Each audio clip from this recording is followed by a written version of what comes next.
Yeah, we're all we've already got. All right, and we're going live. And we're live in 3, 2, 1.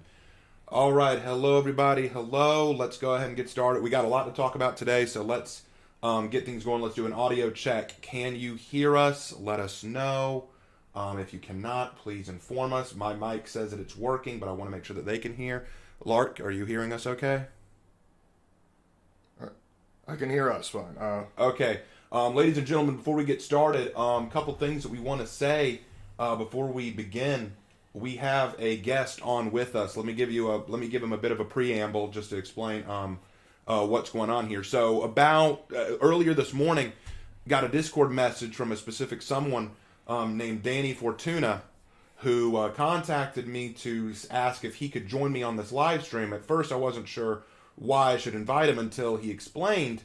It turns out that Danny Fortuna was the one who initiated the Twitter fiasco that led to this video. He's the admin and creator of Warhammer 40k Heresy, which I hope I said that properly. He is Heresy posting. Thank you for correcting me. He is here to give his take on the lore aspect of this, because here's the thing: Lark and I love Warhammer 40k, but we're not lore professionals. But this guy is a lore master. And so when we get to points in the video where lore is brought up or lore is argued, we definitely would like his perspective, and we'd love for him to get the opportunity to chat about the whole Twitter issue. So, Danny, let's make sure your mic is working. Go ahead and introduce yourself and say hi to everybody. Hello guys, hello to the viewers that come from my Discord or from my community that I notified this morning that I was going to try and join this whole live stream, and hello to the people that don't know me. Sorry for my accent, but English is not my first language. I'm actually of Italian origins, so I will talk like I'm trying to sell you something the whole time, but I'm just trying to talk normally. All right, awesome. People always tell me that. No, that's fine. That's totally fine. Lark, do we have him? I can hear him. Okay, Lark says that we're all good on the microphone. So, let's go ahead and get this started. So, for background on what happened, apparently, going to the Twitter here, the Templin Institute on January 17th released a post saying the argument that there can't be a female space marine because it violates established lore or canon or whatever is not only completely asinine, but reflects a total misunderstanding of the Warhammer 40k universe. This was responded to by the Tsar Quaisian, I'm sure I mispronounced that and I apologize, who said, "I come bringing a challenge. Danny Fortuna has challenged you to a live stream debate on the subject," to which Danny said, "Okay, I am calling it here. If any YouTuber wants to understand why female Marines are impossible, feel free to PM me and invite me to a live stream where I will literally obliterate you with lore I studied for years just to understand why they are literally impossible. I don't care about feelings, I care about lore. I consider myself a lore master. No editing playing on what is said. A full-fledged live stream so nobody can mask what is told." So, for starters, Danny, why don't you tell us when you made that challenge? Were you reacting specifically to the Templin Institute, and what were you hoping to inform them about? The main challenge was not issued, as you can see from the screenshot from their original post, because when you go and look at the screenshot where I issued the channel, you see that it is not their first post that I answered to, the one where they say that female space marines are possible, and in fact they can be certain in any kind of way, and that they will discuss on it. That's not a problem for me. You can have your own headcanon, you can have your own decision making on the things, because in the end it's a game. If you consider something possible, if you want to make something fan-made, you can do it. But my answer specifically, if you go and check the screenshot, was to another post they made. I don't know if it can be seen, but they added after the initial post that they would debate anyone and pretty much destroy everybody in their own argument. They pretty much consider themselves so arrogant and so superior to everybody else that they pretty much issued a challenge. Debate me, bro, pretty much. And I took that to heart, because one of the things my community was started for, one of the things we were created for, the whole heresy posting was created for, was because I was getting tired, very tired of getting banned from groups for defending the lore. I was getting tired of seeing people disregarding their own moral code just to go out go along with the whole lore fiasco that was going on for the female space marines and such. So Heresy posting was created just for that. And I've never backed away from a challenge like this one. I've never backed away from a good debate, as long as it stays not personal and it stays calm and very collected. In this case, it stays just for the lore. It is something that I can literally enjoy. I enjoy debating the lore. I enjoy debating Warhammer 40k. It is my favorite universe, and it has literally saved my life. But when they issued the original challenge, they were of such arrogance that I decided to answer to the challenge, but I did it my own way, because they were going like, yeah, we'll debate anyone, but they wanted to do it on Twitter. But on Twitter, you can block people. On Twitter, you can cancel stuff, I think. I don't use Twitter, so I'm not sure. So I issued the challenge of a live stream, because you cannot really manipulate anything on a live stream. You can moderate a live stream, but you cannot modify what is said. You cannot edit around what is said. You cannot make your own points without a rebuttal. Right. And this is why I challenged them to that, because I wanted a genuine debate with them. But no, from my post, all that started was a giant controversy that I never wanted, but it was very enjoyable for the memes at least. And it gave me more than one headache, because my group was flooded with 60, 70 posts per day about this whole thing. But all that I wanted was just a genuine discussion about 40k lore and see their points, and just have somebody of the opposite side pretty much respond to their own points. But no, they seem to take at heart that they don't want to debate anybody that has a different opinion. And I'm not exaggerating. They said so. They said that they will not give a platform to anybody they don't agree with. Wow. You can see it in the tweets. Yeah, it's amazing just how much they didn't want to talk about this. In fact, looking back at this, because this is what was sent to us. This is what we were given to work with. What was said initially was when the Tsar made the comment, the response was, how about I just keep making videos about Warhammer and he can keep ranting on Facebook about it, and then saying, look, you want an honest answer. If this Danny guy wants to yell at me on Twitter about how I'm wrong, power to him, but a challenge issued, not on my original post, but on some private Facebook page, does not strike me to have been in good faith. I certainly would never invite him to debate me on my Twitch channel or YouTube channel. I've worked hard to become a partner on both, and I can't think of a dumber idea than using my reach to platform whoever disagrees with me. Which I think is ridiculous, considering that he said he was willing to debate people and own them. It should not matter what platform you're willing to give them. He issued the challenge. I'm prepared to debate. I'm prepared to own anyone who argues. Someone argues and you argue saying, I'm willing to debate you. I want to obliterate you. I'm going to tell you why you're wrong. And then saying, I'm not going to debate you because their own words, why would I bring someone who disagrees with me onto my channels, which I've worked so hard to build up? The problem with that is you built them up off of the idea that you were going to be objective and fair. By saying, because you're not on my platform and are ranting at me on Facebook or some other platform, you're somehow not worthy of my time, that does come off as a cop-out.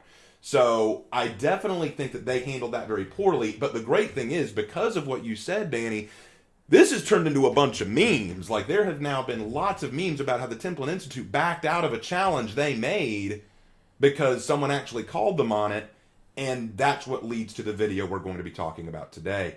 Before we go into the video, I will ask, how do you feel about all the memes that have come about because of this initial attack? The whole shitposting part of the whole controversy has probably been my favorite part.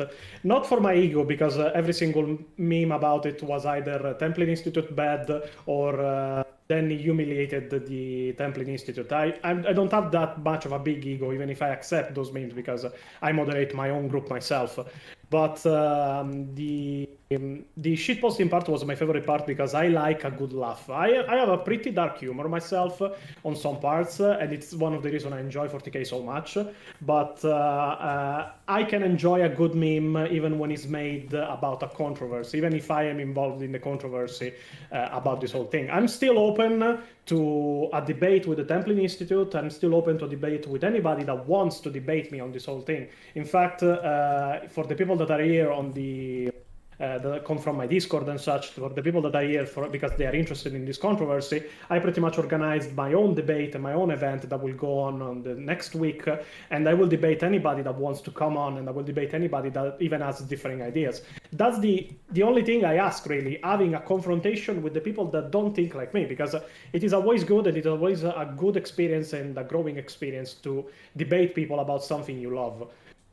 Excellent. What I don't like about this whole controversy was the cop-out, the backing out of the Templin Institute. Not because they backed out, even if they issued the challenge themselves, but because I don't like this kind of behavior. I'm not the kind that issues a challenge or says something and then backs out the moment something arises from my own words. It's why I'm pretty much organizing a debate myself, because nobody else wanted to debate me on the matter. Maybe they don't consider me important enough, or maybe they are just scared. I don't know. Well, it's hard to say, but what we're going to do today is we are going, apparently because of all this controversy, they made a video. Now, here's the funny thing. I don't know, and maybe you can clarify, I don't know if they made this video that we're going to be responding to today as a result of the controversy, or if they were always planning on making this video and release the Twitter post at first as a preamble to kind of prepare people for this video. I don't know which came first, the video or the Twitter post, but whatever the case, this video came out one day ago, literally yesterday. It came out, and interesting timing considering their original Twitter post came out on January 17th.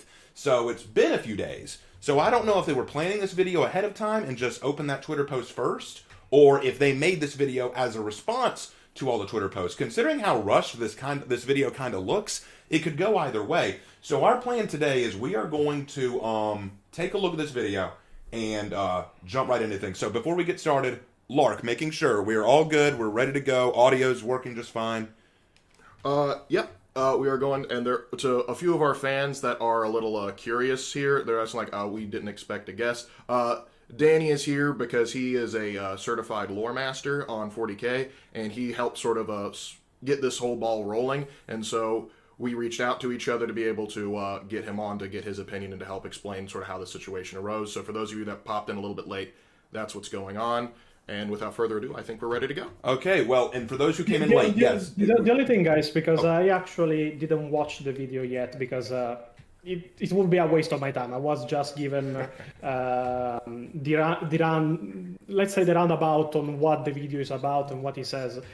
Just because I don't want to deal with the delay of the streaming, can we watch it together on Watch Together? This is a site that lets you look at YouTube videos together with other people, so I can follow you guys and follow the reasoning and what the video says. Okay, well, let's see if one thing that we wanted to try is actually try to share screens. All right. We're going to try to share screens with you.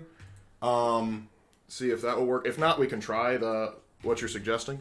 We're going to try to do that. Let me know if you can see the screen, because I just sent it to you. Make sure that this works. Yeah, I can see it. Yeah. All right. So this should, if there are problems with it, let us know and we'll try to fix them. And we may try that website that you were just talking about. But if not, hopefully that this will work. All right. So, there's already a question in the chat that I want to address right now. Are we familiar with Arch? We know who Arch is. I don't follow him personally, but I know who he is. I know that he did a response to this video himself. I haven't watched it. I don't care to watch it. We're doing our own thing. And Empress Renesmee, I remember your comment from last night. I personally just want this argument to end because parts of both sides have been getting irritating because so many don't want to be respectful. Empress, let me be clear. We are going to be respectful. I'm not going to harass or attack the people at the Templin Institute. I'm not going to harass the creators. I have no interest in doing it. Keep in mind, I used to really respect the Templin Institute. I have a lot of respect for what they do, and I liked a lot of their videos. The problem herein, as we'll see as we talk about the video, is not about who they are or what they do, or even about their arguments. It is about how they've treated those who disagree. And that you can't ignore that. So we're not going to ignore it. But I understand why you love the community. I know you love the Warhammer 40K community. You don't want to see this kind of backlash. I get it. But we also can't ignore this, because if we do, it sets a bad precedent. So with that out of the way, let's get started. We're going to go to full screen. Lark, if you'll keep an eye on chat for us. You got it. All right. Let's do this thing. I've always liked the Templin Institute's opening. They look really cool. They got good effects, so I will give them that, but that won't They have defend their arguments. they have great production value on their They videos. do, that's for sure. Now, already I want to stop here and look at this. The female Space Marines and the death of canon. If you were just talking about female Space Marines alone, that's one thing. But then you follow up with the death of canon, and already that got me a little worried. Because the death of canon shouldn't have anything to do with lore behind the female Space Marines. It has everything to do with how you're going to jump around lore to explain female Space Marines, and that's dangerous. Nothing bad yet, but that title had me worried, just saying. All right, let's keep going. The process of transforming a new recruit into a warrior of the Adeptus Astartes is among the most challenging and complex operations that the Imperium of Mankind is still capable of performing. It remains a dangerous procedure, with many of its underlying principles barely understood, and even an otherwise healthy applicant might suffer from unpredictable mutations or other adverse effects on their physical, mental, or spiritual well-being. According to those familiar with the process, the first requirement of any... I know that this is kind of just a funny thing for me, but I love this image. I half expected him to just reach down and put his hand on the boy's shoulder and then accidentally crushed him. He's like, all right, you're a heretic, I'm going to strangle you. Well, no, it's like, you get this kid looking up, and I almost like, you have a space marine who's used to war, right? And he just reaches down like to pat the kid's shoulder, accidentally breaks his arm, like, oh, I'm sorry. It's like, brother, what is this? This is a child. Disgusting. It's just a joke. It's nothing against them. I just think that's funny. Space Marine applicant is that they be biologically male. But this has understandably led to the question, why? Why are there no female Space Marines? The official line on the matter is that the process by which Space Marines are created relies inherently on the hormonal and biological makeup of the human male, meaning that only males can be subjected to the transformation. Okay, so that bit, I want to go back and zoom in on that part. The process by which Space Marines are created relies inherently on the hormonal and biological makeup of the human male, meaning that only males can be subjected to the transformation. This is from an ancient tome from the Horus Heresy. This is supposed to be part of the lore. Danny, since you are a lore master, can you provide some more context on that? The part that is factually wrong on this own statement is that this is not a line from an ancient tome from the Horus Heresy. This line is present in every single Space Marine Codex that was ever created, non-specified Space Marine Codex, so the general Space Marine Codex, not like the ones for the Ultramarines or Broad Angels and such. But the most recent scenario where this line was used was in the Horus Heresy 2.0 Codex that came out last year, and it causes a great bit of controversy because on Twitter there was pretty much an uprising against this own codex because it contained these specific lines that pretty much explain that only genetically male, born male humans, only male, can be Space Marines. So this is not a concept that we are using that is ancient lore in the Warhammer 40k universe itself. It is a concept that has been reinforced even in recent codexes, like the ones of the Horus Heresy 2.0 that came out recently. So if he says at any point in the video, like he's doing now, that this is an ancient concept, it is not true. It's simply not true. Awesome. See, that's the thing. That's why I love that you're here, because we didn't know all that. I was just going to assume that this was from the ancient tome from the Horus Heresy. But I did know that this quote existed, and that's why I kind of accepted, yeah, human males can only be Space Marines. And the thing is, okay, so I want to make this clear before we go any further, gang. About the whole female Space Marine thing. I'm not going to sit here and say that I don't think the idea is kind of funny. Like, heck, for fun, I literally made my own female Primarch, Naja Aldmera, with her own female Space Marine chapter. It's not canon. I'm not sitting here trying to tell you it's canon. I did it for fun. It was a fun thought experiment. It was just a fun thought experiment just to play around. And a lot of people who have seen my video about that thought that it was a cute idea. And I'm like, yeah. But my favorite quote was, like, this is heresy. It's cute, but it's heresy. Exactly. So it's all in good fun. But I still recognize that the reality is Naja Aldmera left aside, there is lore that says only males can be Space Marines.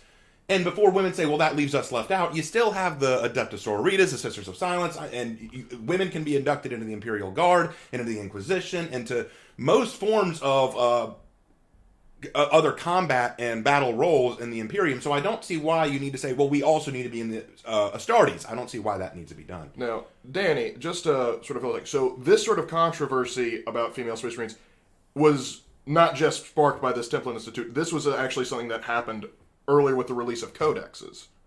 Just to clarify.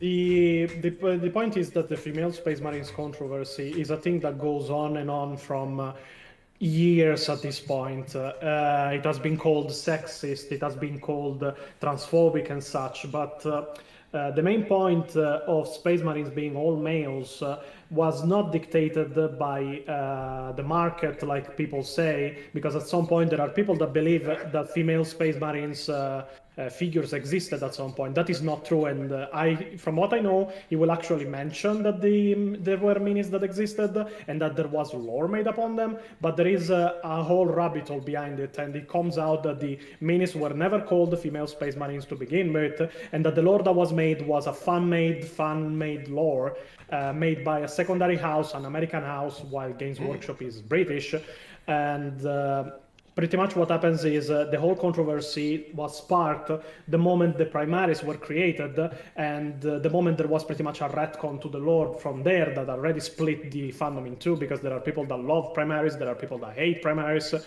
and such, but they pretty much are using 30 plus years old conjectures just to explain why Space Marines women should be possible. But it is not how it works lore-wise, it is not how it works mechanics-wise, because there was never a mention in official canon material that female Space Marines ever existed.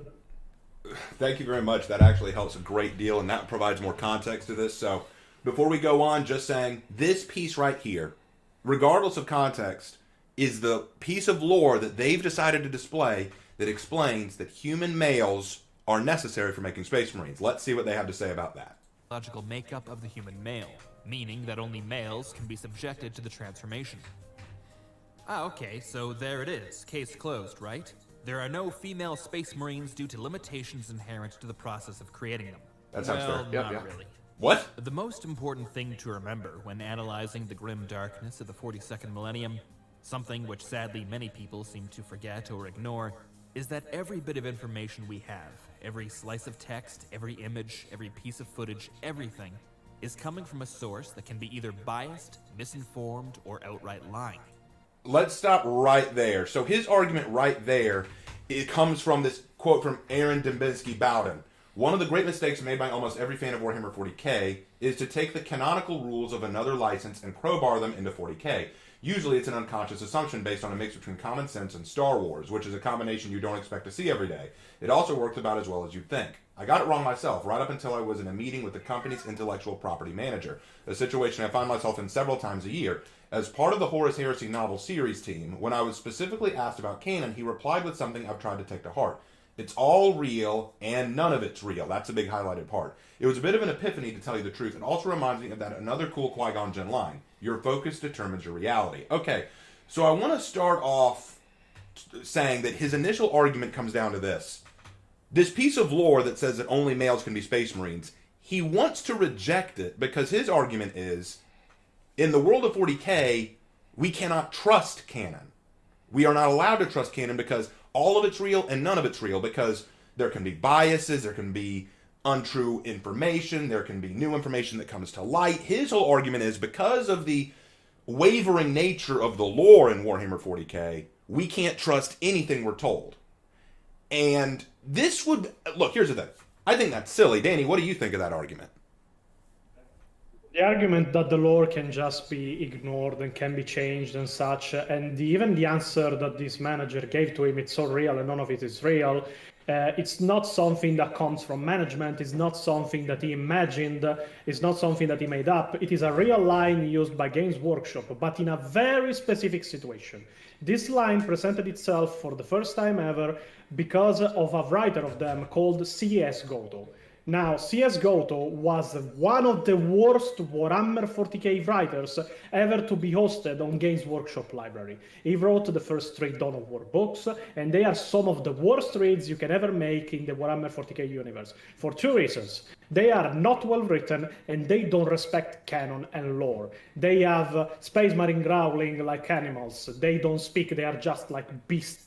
Wow. They don't use bolters, they use lasguns. Every single vehicle, every single person in the Warhammer 40k universe in its books are equipped with multi-lasers, because he didn't know las cannons were a thing. All the while he wrote in sex scenes where an Eldar was violated with a stick after kids destroyed his own heavy tank throwing rocks at it. This guy didn't know what he was doing. He was disrespecting the lore, and when called out on it, he pretty much commented that his lore was as canon as everybody else.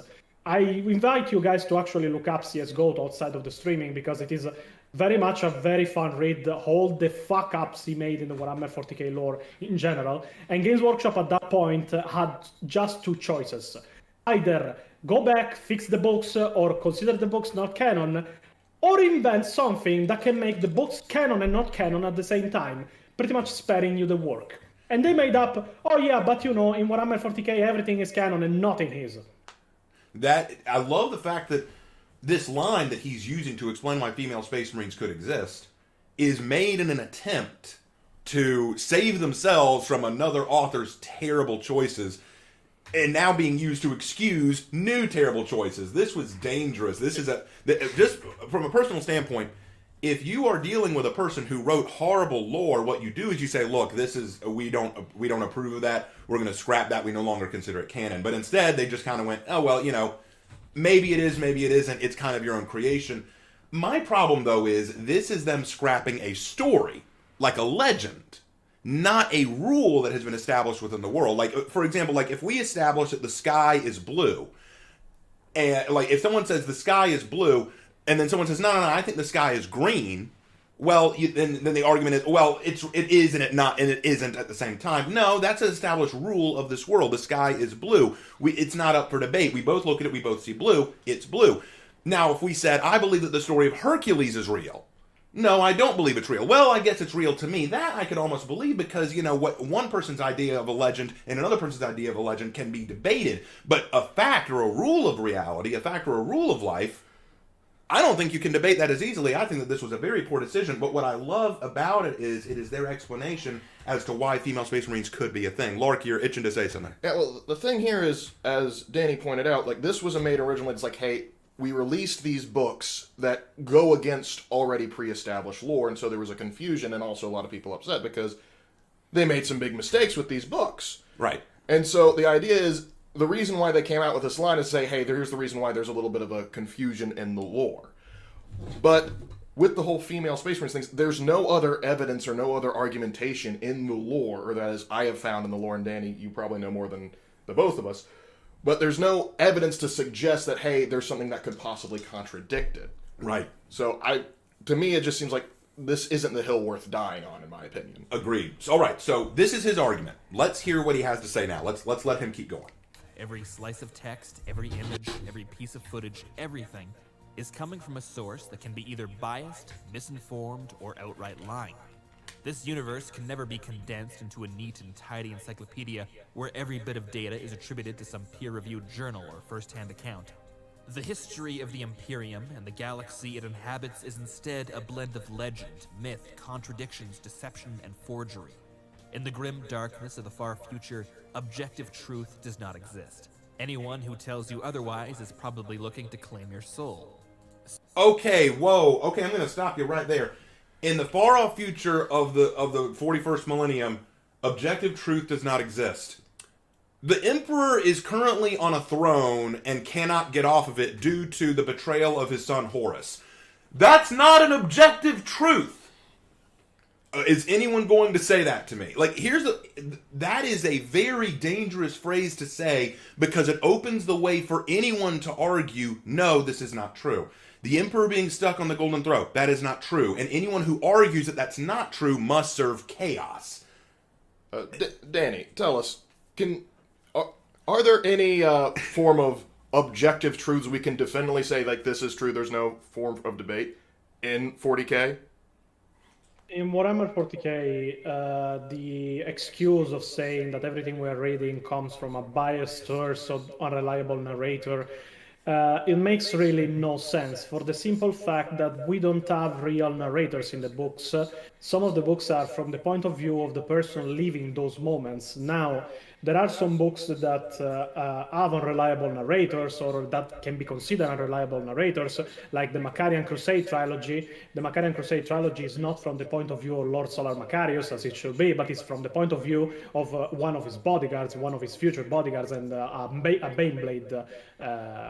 Baneblade pilot.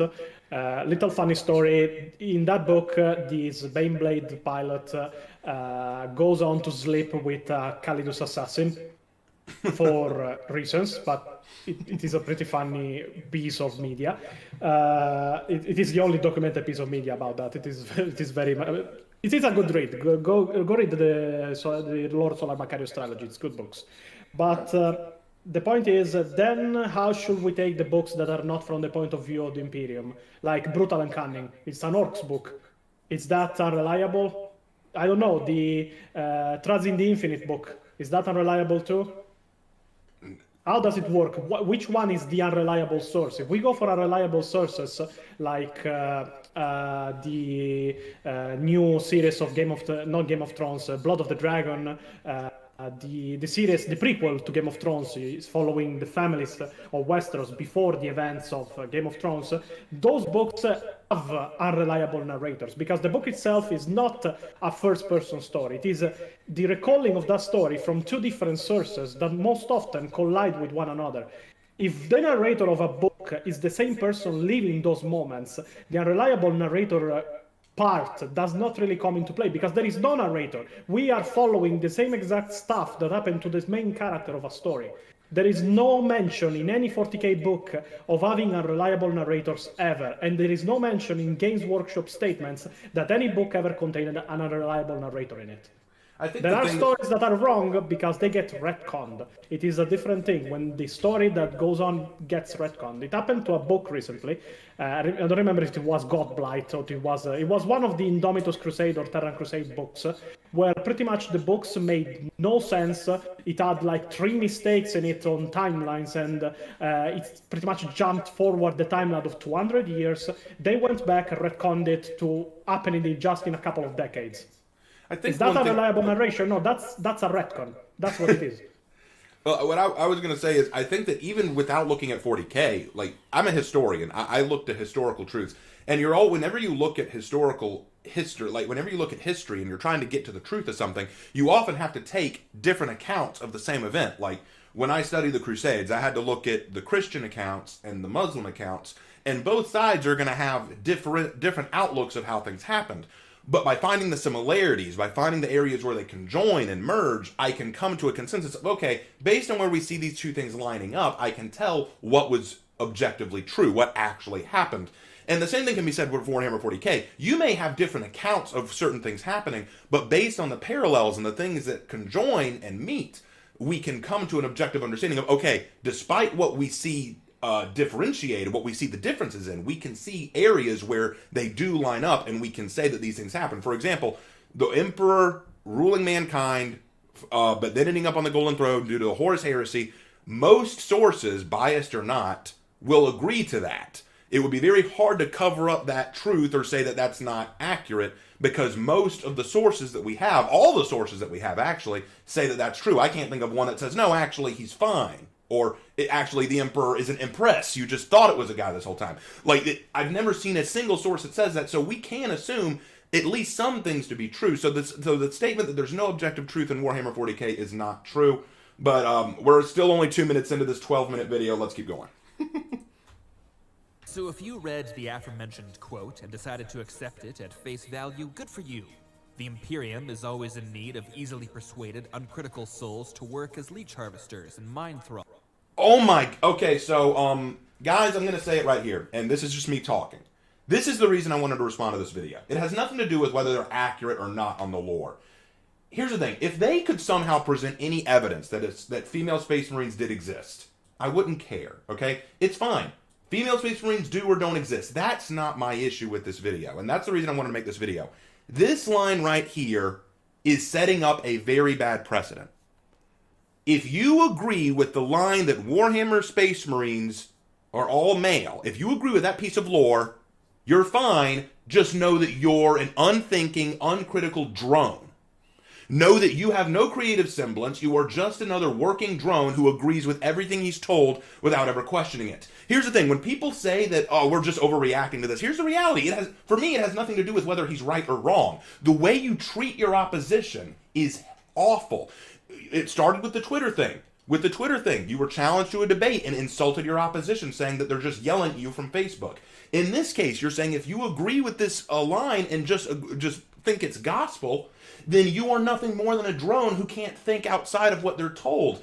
And all I can say to that is, you've now insulted your opposition. You've now insulted the other side. Even if we came at you with complete good faith and complete kindness saying, look, we just want to talk about this. We want to talk about the lore with the lore channel. Here's a lore channel saying if you accept the lore wholesale, you're a mindless drone. If that does not insult you to some degree, I can't understand.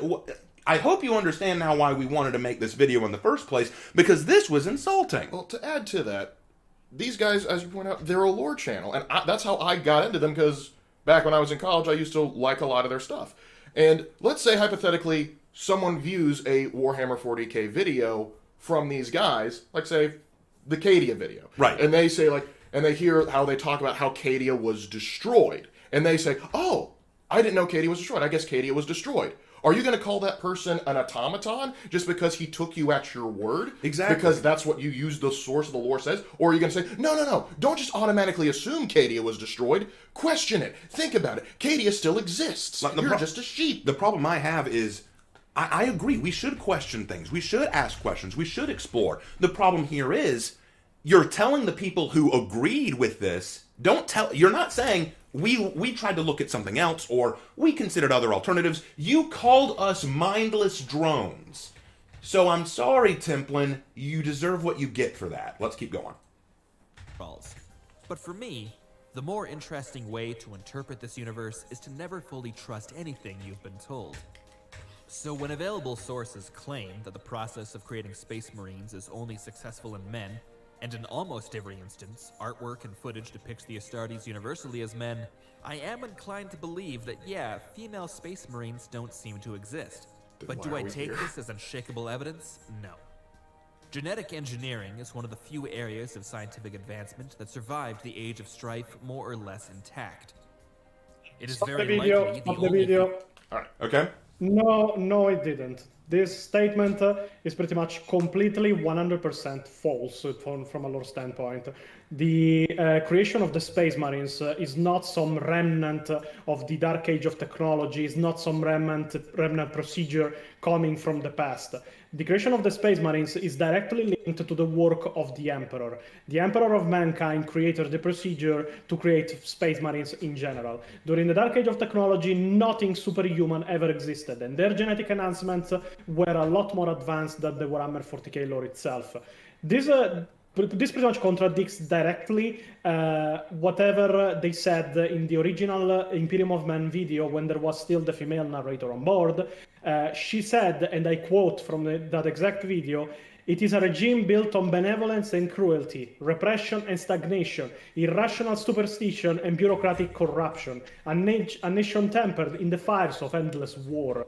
This is not something you find very advanced in the Warhammer 40k universe. The most advanced person to know genetic engineering and to talk about pretty much genetical altering to the level of creating a new race is one Chaos Marine named Fabius Bile.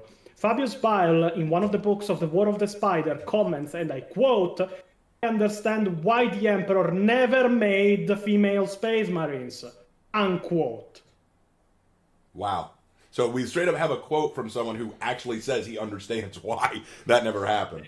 And it is not some random guy. It is the chief apothecary of the Emperor Children and a genetical alchemist so powerful in the Warhammer 40k universe, he managed to clone a Primarch perfectly. He had as a bodyguard for a long time now, he sold it to Trazyn for a bunch of Jinseed, a clone of Fulgrim, a perfect clone of Fulgrim that he made. And if a guy that can clone Primarchs tells you that there is no way the gene seed can be adapted or can work on women in general, you know the guy has a point. To the point that to make a new race of women that he calls the new men, it is a bit of an alteration because they are a woman, but he calls them the new men because it is a name of a new race.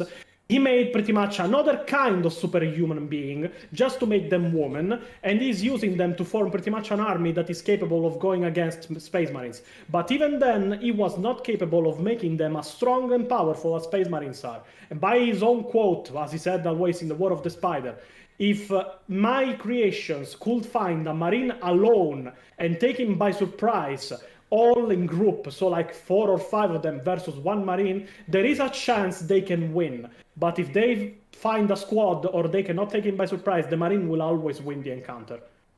That's damning. That's absolutely damning. It does point out the fact that there's a reason why this couldn't be done. But what I think is so interesting is their argument here, and then we'll move on with the video, but their argument here is that genetic engineering is something that has endured perfectly. And that's not true. It didn't endure perfectly. They've forgotten the why, not the how, but the why. Like, they could go through the process of, it's kind of like if you were doing a math problem. You understand, you may memorize an equation, and you may go, okay, I've seen this equation before, I know how to solve it. But do you know why you solve it that way? Do you know why it is done with that specific formula? And it's the same with, like, Space Marine creation. They may know how to do it, they don't know the why and the capability, so they can't build on it. They can't say, all right, we can take this and then build. The first person to do that was Gilliman when he came back, who developed the Primaris Marines. Belisarius. Belisarius. I'm sorry. That was Belisarius' goal. But the point is, there is pretty much testimony that what he said is pretty much untrue. By the fact that the genetics of the Space Marines are deteriorating, at least of the firstborn ones. The cursed founding, the cursed 21st founding of the Space Marines, where they tried to fix the deterioration of the gene seed and pretty much created an entire founding of Space Marine mutants, like the Black Dragon. The Black Dragons are a chapter of Space Marines from the cursed founding that has a mutation that makes them grow bony appendages from their whole body. They grow horns, they grow blades on their own arms. They use them as weaponry, but it's technically a mutation. They created the Lamenters, a chapter not really with a mutation, but a chapter that is so unlucky by superstition that they pretty much have never had a real victory in their whole career as Space Marines. And they created the Blades Falcons, the Fire Falcons. I don't remember the name of the chapter exactly. That was a chapter that was completely expunged and killed to the last man by the Grey Knights because they catched on warp fire during fights. All the while, we can see that genetic engineering is deteriorating by the creation of another kind of superhuman being, the Custodes. During the Great Crusade, during the Unification Wars, the Emperor was skilled enough and powerful enough to create 10,000 Custodes in the span of 200 years. The Great Crusade lasted only 200 years or around that. While in the 41st millennium, they took a good chunk of 9,000 years to replenish the 9,000 custodians that died during the Horus Heresy. Man, this is all new lore stuff for us, and that's why we're glad you're here, Danny, so that you can keep us up to date on this. But we are not even halfway through this video. Let's do it. Thank you, Danny. Yeah, we appreciate it. These are great points. I did not know all this. I would not have been able to know all this. But let's keep pressuring on. Black Dragons. Field of study in which the Imperium can even approach the marvels and miracles of the Golden Age of humanity. This is precisely why the Emperor used it as the basis of the Thunder Warriors, Custodes, and eventually the Space Marines. The idea that the Imperium's biotechnical divisions were able to create genetically modified warriors who can spit acid and acquire a subject's memories by eating its flesh were somehow thwarted by comparatively minor differences in human hormones, well, I don't buy it. Not completely. My problem with that statement, though, and this is just a small thing, but arguing that the fact that they could develop superhuman individuals with superhuman feats, the idea that it could be held back just because that person is a woman, you don't realize just how fundamentally different, even on a hormonal level, men are from women. Yeah, there's also a genetic difference there. Like, too. there are minute differences that can cause massive differences, so that, to me, shows a lack of understanding of basic science, but let's keep going. Completely. I am also aware that Imperial organizations work tirelessly to suppress information, and that the decision of what information necessitates suppression often comes down to the archaic and nonsensical opinions of zealots and the insane. And furthermore, it is often very difficult to ascertain what is being deliberately suppressed and what the Imperium has just gotten wrong. The earliest encounters with the Necrons saw them labeled as Chaos Androids, while until recently, it was deemed as incontrovertible that the Squats had been rendered extinct by the Tyranids. Even the Imperium's own history is often misunderstood. There were times when the prevailing narrative was that Horus was not the Emperor's favored Primarch, but rather an especially competent general. The problem there, though, is, and you can correct me if I'm wrong on this, Danny, but I was always under the impression that the whole idea that the Primarchs were just generals was just old hat. That was the old way Warhammer 40k was written, but as it grew and grew, they kind of rewrote and retconned the narrative that they weren't just generals, they were sons of the Emperor, they were Primarchs, and they grew. The whole concept of Warhammer 40k grew from its original roots and became something much bigger. And as a result, the narrative changed. It wasn't a matter of just the emperor the emperor or the ecclesiarchy lied or covered up information. It's that the writers built more and more and more onto what they had originally written. The sources he's citing are all part of the first ever edition of Warhammer 40k named Rogue Trader. Now, Rogue Trader is a whole different beast compared to Warhammer 40,000, but yeah, in Rogue Traders, the first ever edition, the Primarchs were not really the sons of the Emperor. They were extremely competent generals of his. But he forgot to mention that the Emperor was not superhuman in any way, the Primarchs were not superhuman in any way, the Astartes were just normal humans in power armor, and the Imperium was not even as defined as it was now. It was more like Star Wars under heavy accounts of LSD at the time. It was not really a concept that can be applied with expanded lore. The lore that was given was very minimal at the time, and what was given didn't work with different iterations the lore took going forward to the second and third edition, where the Gene Seed was started to be discussed, where the first retcons happened.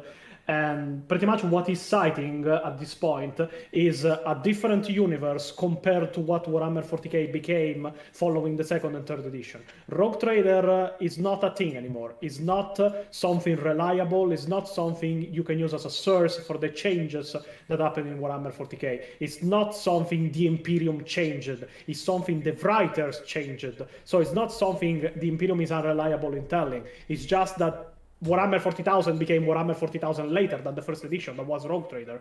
Yeah, I always thought that was, I agree with you there 100%.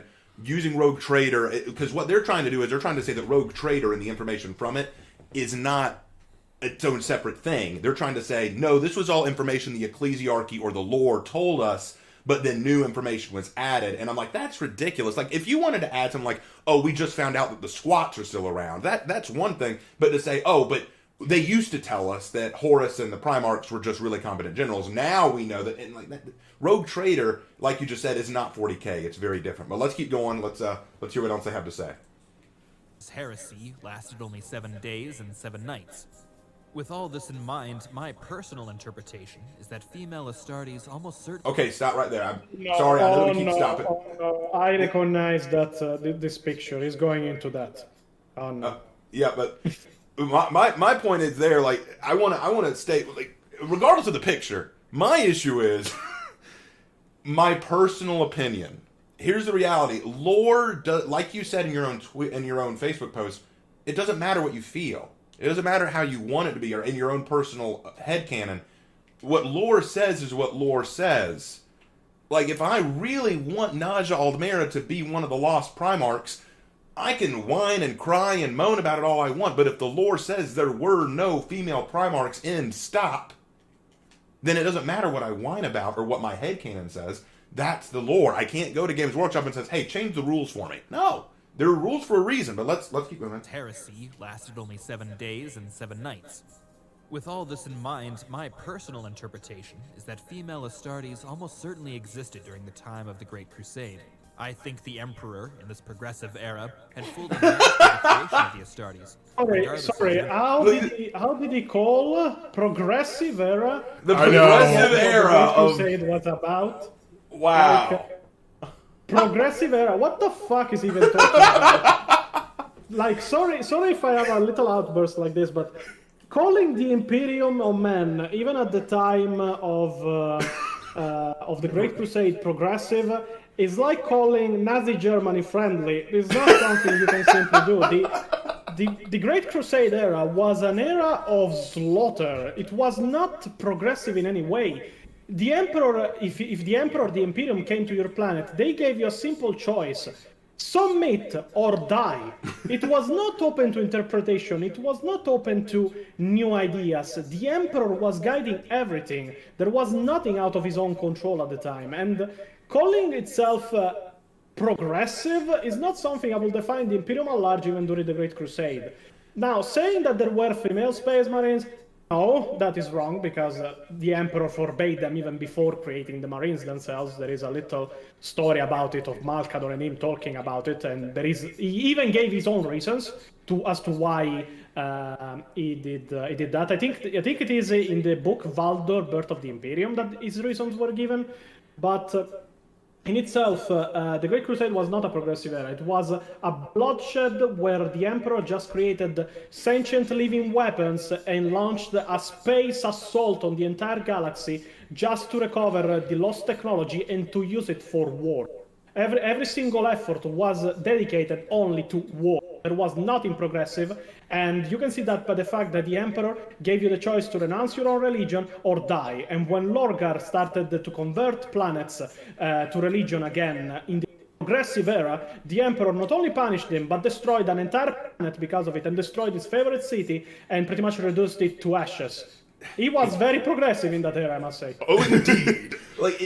And what's so funny about that is, remember, the last big thing that Games Workshop did controversial was that release about how there's nothing good about the Imperium of Man. They are a fascistic, awful society. Now, this lore expert from Templin is apparently telling us, oh, they were very progressive. So, okay, you're very much a lore expert. But let's keep moving. We're turning into EFAP here.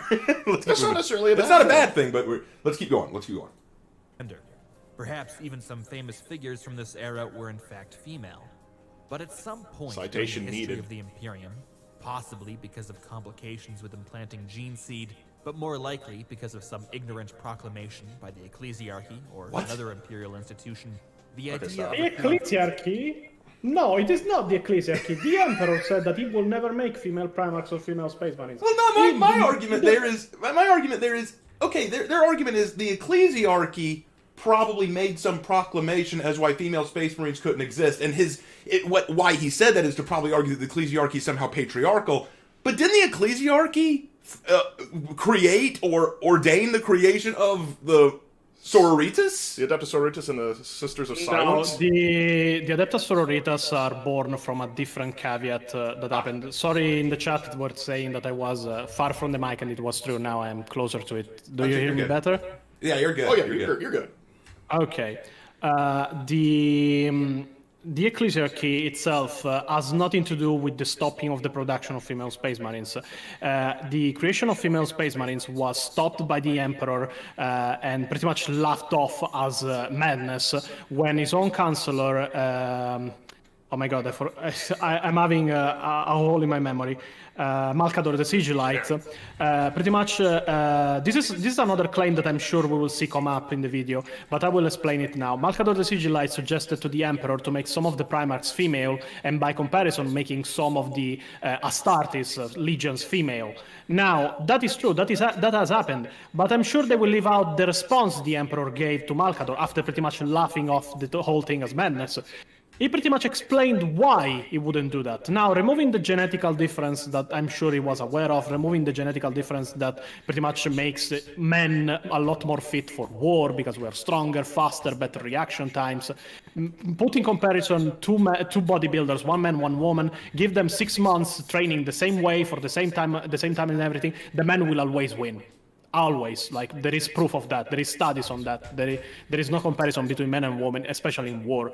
But what the Emperor explained was that by giving the Imperium female Space Marines, by giving the Astartes female Marines, that could risk pretty much that the Astartes started detaching themselves and find a way to pretty much reproduce between themselves. Now, this was pretty much a big scare of the Emperor for one single reason. The Astartes are supposed to be the defenders of humanity. They are supposed to be subservient to the desire of living, or the survival of humanity itself.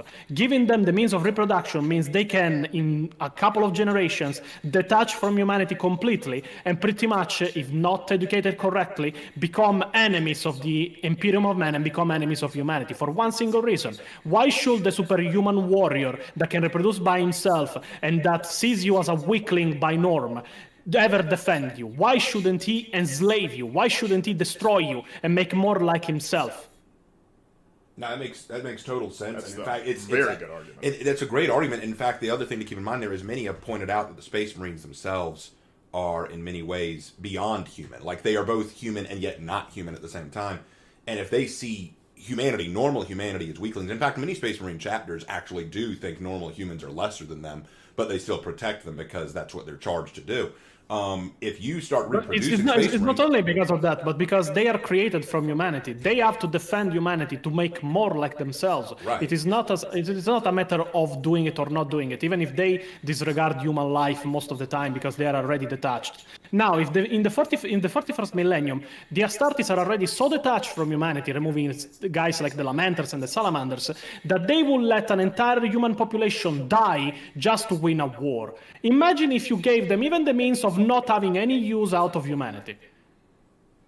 Got a point. I mean, it's for real. But the argument that they've made is that the ecclesiarchy may have lied, like saying that there could have been female Space Marines, but the ecclesiarchy covered it up.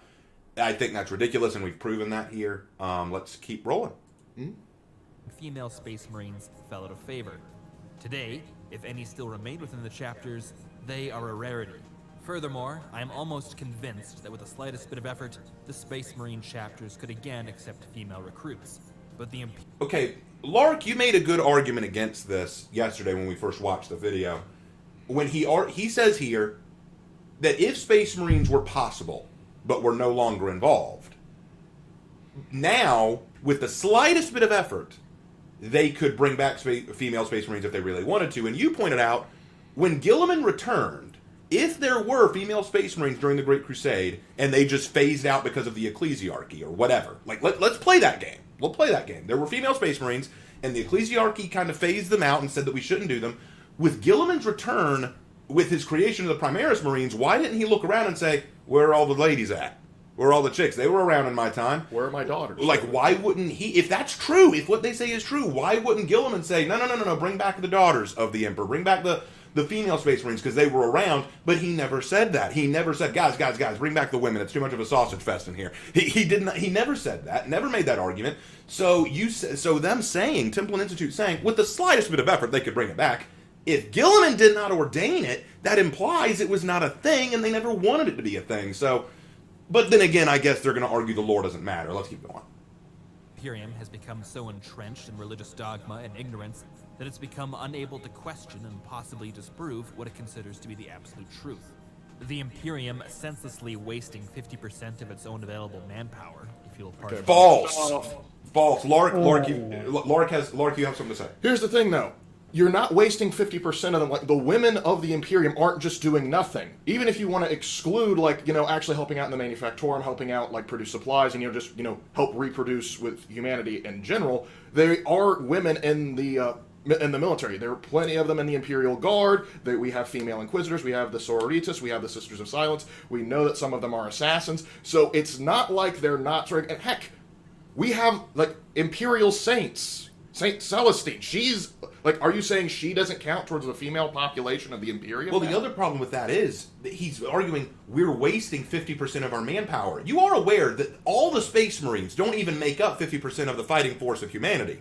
They don't even make up a quarter of the fighting force of humanity. They are a minority. So saying we're wasting 50% of our manpower by not adding women into the Space Marines? No, the Space Marines don't even make up 50% of mankind's fighting force. So that's mathematically incorrect.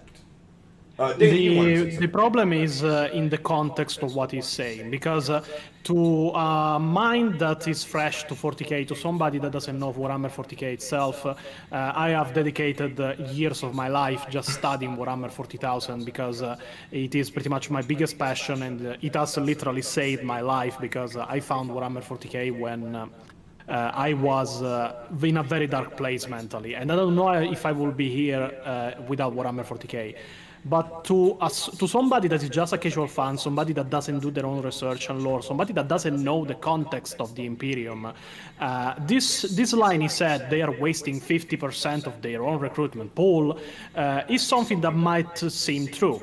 But to somebody like me that is pretty much a lore expert and that has spent a lot of time between wikis, books and such, this line sounds a lot like a justification of somebody that for being a lore channel never even read half of the lore they are professing to know. Because if they knew how the Imperium worked, they will know that the real limitation of Marines that stops them is not the number of recruits, it is the gene seed. Now, gene seed is a very finite resource of the Imperium of Men. It is not something you can just produce. It is not produced anymore because there is not the technology to make any more gene seed. Gene seed is required and it is supplied by the Marines themselves by living. The glands inside them, I don't remember their exact name because I'm not that much of a lore nerd to that point to remember the exact name of every single organ they have. But the two glands that they have inside their body, the gene seed in this case, are what makes more Space Marine possible.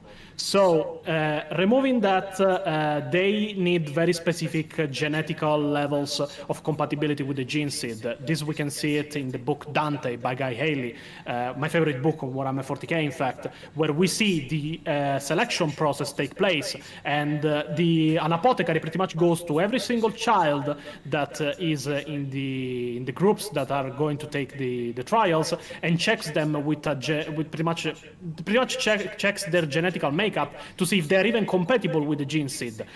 All the while, there is still rejection, there is still problems with the gene seed themselves mutating, there are chapters that don't have organs anymore, there are chapters that have curses, like the space wolves that turn into wolfen sometimes, or the blood angels that are pretty much space vampires.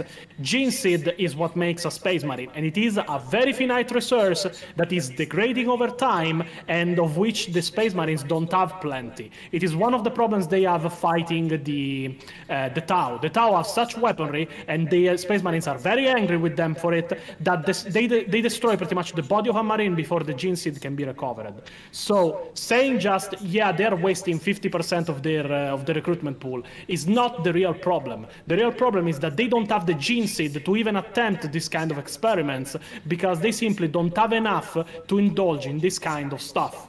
They need all the gene seed they can get to store it in case they need it and to make more marines as it is. And as it is, making a marine is no small feat. They require centuries to be trained, and they require a lot of genetic alteration and surgery to just become one. Now imagine having super soldier serum that is very finite and that you need to make successful Astartes to replenish, and just start wasting it on experiments because you don't want to leave females out. Yeah, what you made a great point there is, if you have this finite resource and you don't even know if it would work on women, let's say that someone came forward and said, hey, why don't we just try it on women? You're at war right now. There's no time to even test that theory. Even if a scientist came forward and said, hey, I'll bet it could work on women if we tried it, I'm pretty sure most would say, I mean, we don't have the time or the resources to even attempt that. Like, we can't risk it because, like you just said, we have limited amounts, and some of our enemies, like the Tau, can make it so that we can't even recover gene seed from our fallen brothers. Why would we waste it to attempt something that may not even work? Especially since it doesn't always work when used correctly. So it doesn't make sense to say that, but the argument that 50% of our fighting force is being wasted by not adding them to the Astartes is wrong mathematically and lore-wise. So I think we've debunked that one pretty thoroughly. Let's keep going. The term, because of some ancient misunderstanding, is the kind of tragedy this regime is built on. Now, admittedly, this is just my personal headcanon, or fan fiction if you prefer. I want to stop there, not because of what he just said. We'll address that. But look at this. We got these Twitter birds flying around. We've got his emblem all over this, and we've got his Twitter post that we just talked about right here. So he has designed this himself. I think that's kind of cringe that you would do that, but I want to hear his full statement before we talk about it. Now, admittedly, this is just my personal headcanon, or fan fiction if you prefer. And it's based on even less evidence than the conclusion that there are no female space marines whatsoever. I'm sure you can poke holes in my opinion just as easily as I did in the official stance of the Imperium. I don't even necessarily think that my stance is the most realistic, it's just what I happen to think is most interesting. That's what I enjoy about this universe. It invites differences of interpretation. But again... Oh, wait, okay. Now, before you do anything, I just want to say Wheezy Pillar just dropped $5. Oh, thank you, Wheezy Pillar. Saying, great job, guys, giving reasonable, thought-out arguments rather than just angry screeching. Well, You know what? I'm glad you said that. Thank you, Wheezy. I really appreciate that because I actually want to talk about what he just said. Because I want to give him the benefit of the doubt. I want to actually accept that a little bit. He says his arguments, his points, are not the most realistic, and he knows that. He acknowledges my points about female Space Marines lack evidence, and there is more evidence to the contrary. So he knows what he's saying is wrong, but he caveats that by saying, however, I think it's more interesting when you can play with the rules a little bit. And you know what? I partially agree with that. It can be fun to play a what-if scenario. What if female Space Marines existed? What if there were female Primarchs? There's a lot of fun things you can do there. But remember what happened at the beginning of the video. Many people will take this part and say, see, look at that, guys. Templin Institute, they're just saying this is our opinion. This is something that we'd like to throw out there. And I would accept that. If this was how they started the video by saying, hey, guys, we know that this isn't in the lore, but we'd like to just tell you why we think this is interesting, we would be fine. I would not even be making this video. But remember how they started. If you accept the lore that there are no female Space Marines wholesale and as gospel, you are nothing more than a drone. A mindless drone who accepts everything you've been told. So here's the thing. A famous phrase that that me and our family say a lot. You cannot take a crap in my garden and then ask me for a favor. So you cannot come here and insult me for accepting the lore, but then ask me to just accept your headcanon. You don't get to do that. If you want to have a discussion, hey man, you're a lore expert. You know a lot about the lore. What would you say if I offered this idea about female Space Marines? I'd hear you out. I'd listen. I'd say, yeah, that'd be kind of interesting. I mean, it can't work. And we have evidence to suggest why it won't work, but that's a fun idea. That's how I created Naja. That's how I created the Basilisks. That's how I created all that. Because it was just a fun experiment that I decided to play with. But the difference is, I didn't look at anyone and say, if you don't accept this, you're a freaking bigot and you're a mindless automaton. See, that's the problem. That's why I wanted to make this video. You want to talk about what's interesting in Warhammer and you want to talk about possibilities or what-if scenarios? Fine, I'm totally game for that. That's one of the beauties of talking lore and fantasy. But you did not come in with that. You came in with, if you disagree, if you only follow the lore, you're just a mindless drone. And then talking down to us with but you know, the Imperium still needs those. But I'm the enlightened one.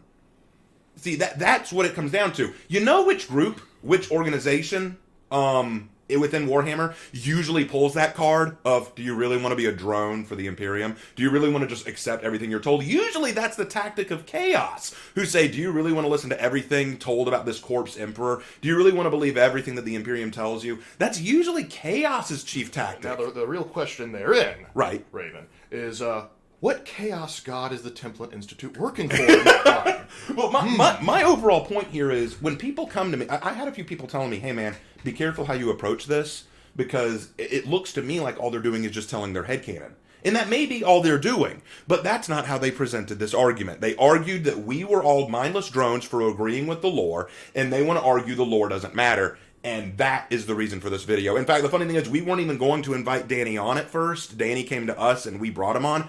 But at first, we weren't even going to talk about the lore. We were just going to point out, as for a lore channel to say the lore doesn't matter, and for people listening to the lore to be mindless drones, that's self-defeating.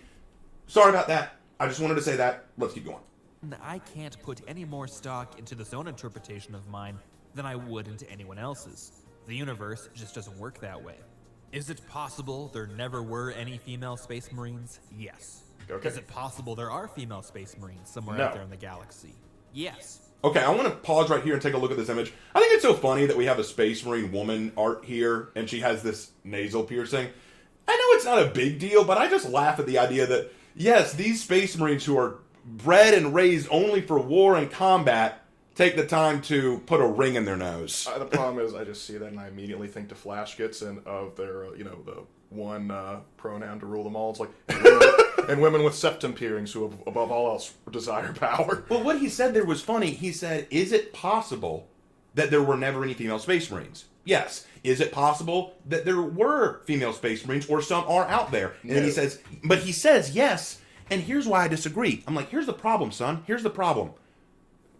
You're playing the game of what if, but for us to come to a conclusion, we need evidence. Now, looking at the first argument, is it possible that there are no female Space Marines out there?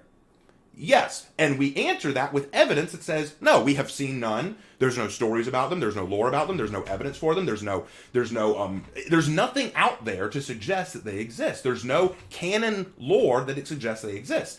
Then follow that up with, is it possible that they do exist? And then you say yes. Well, okay, you want to say yes. Fine. Where's the evidence? And his evidence is not anything concrete. It is simply, well, you can't trust the lore.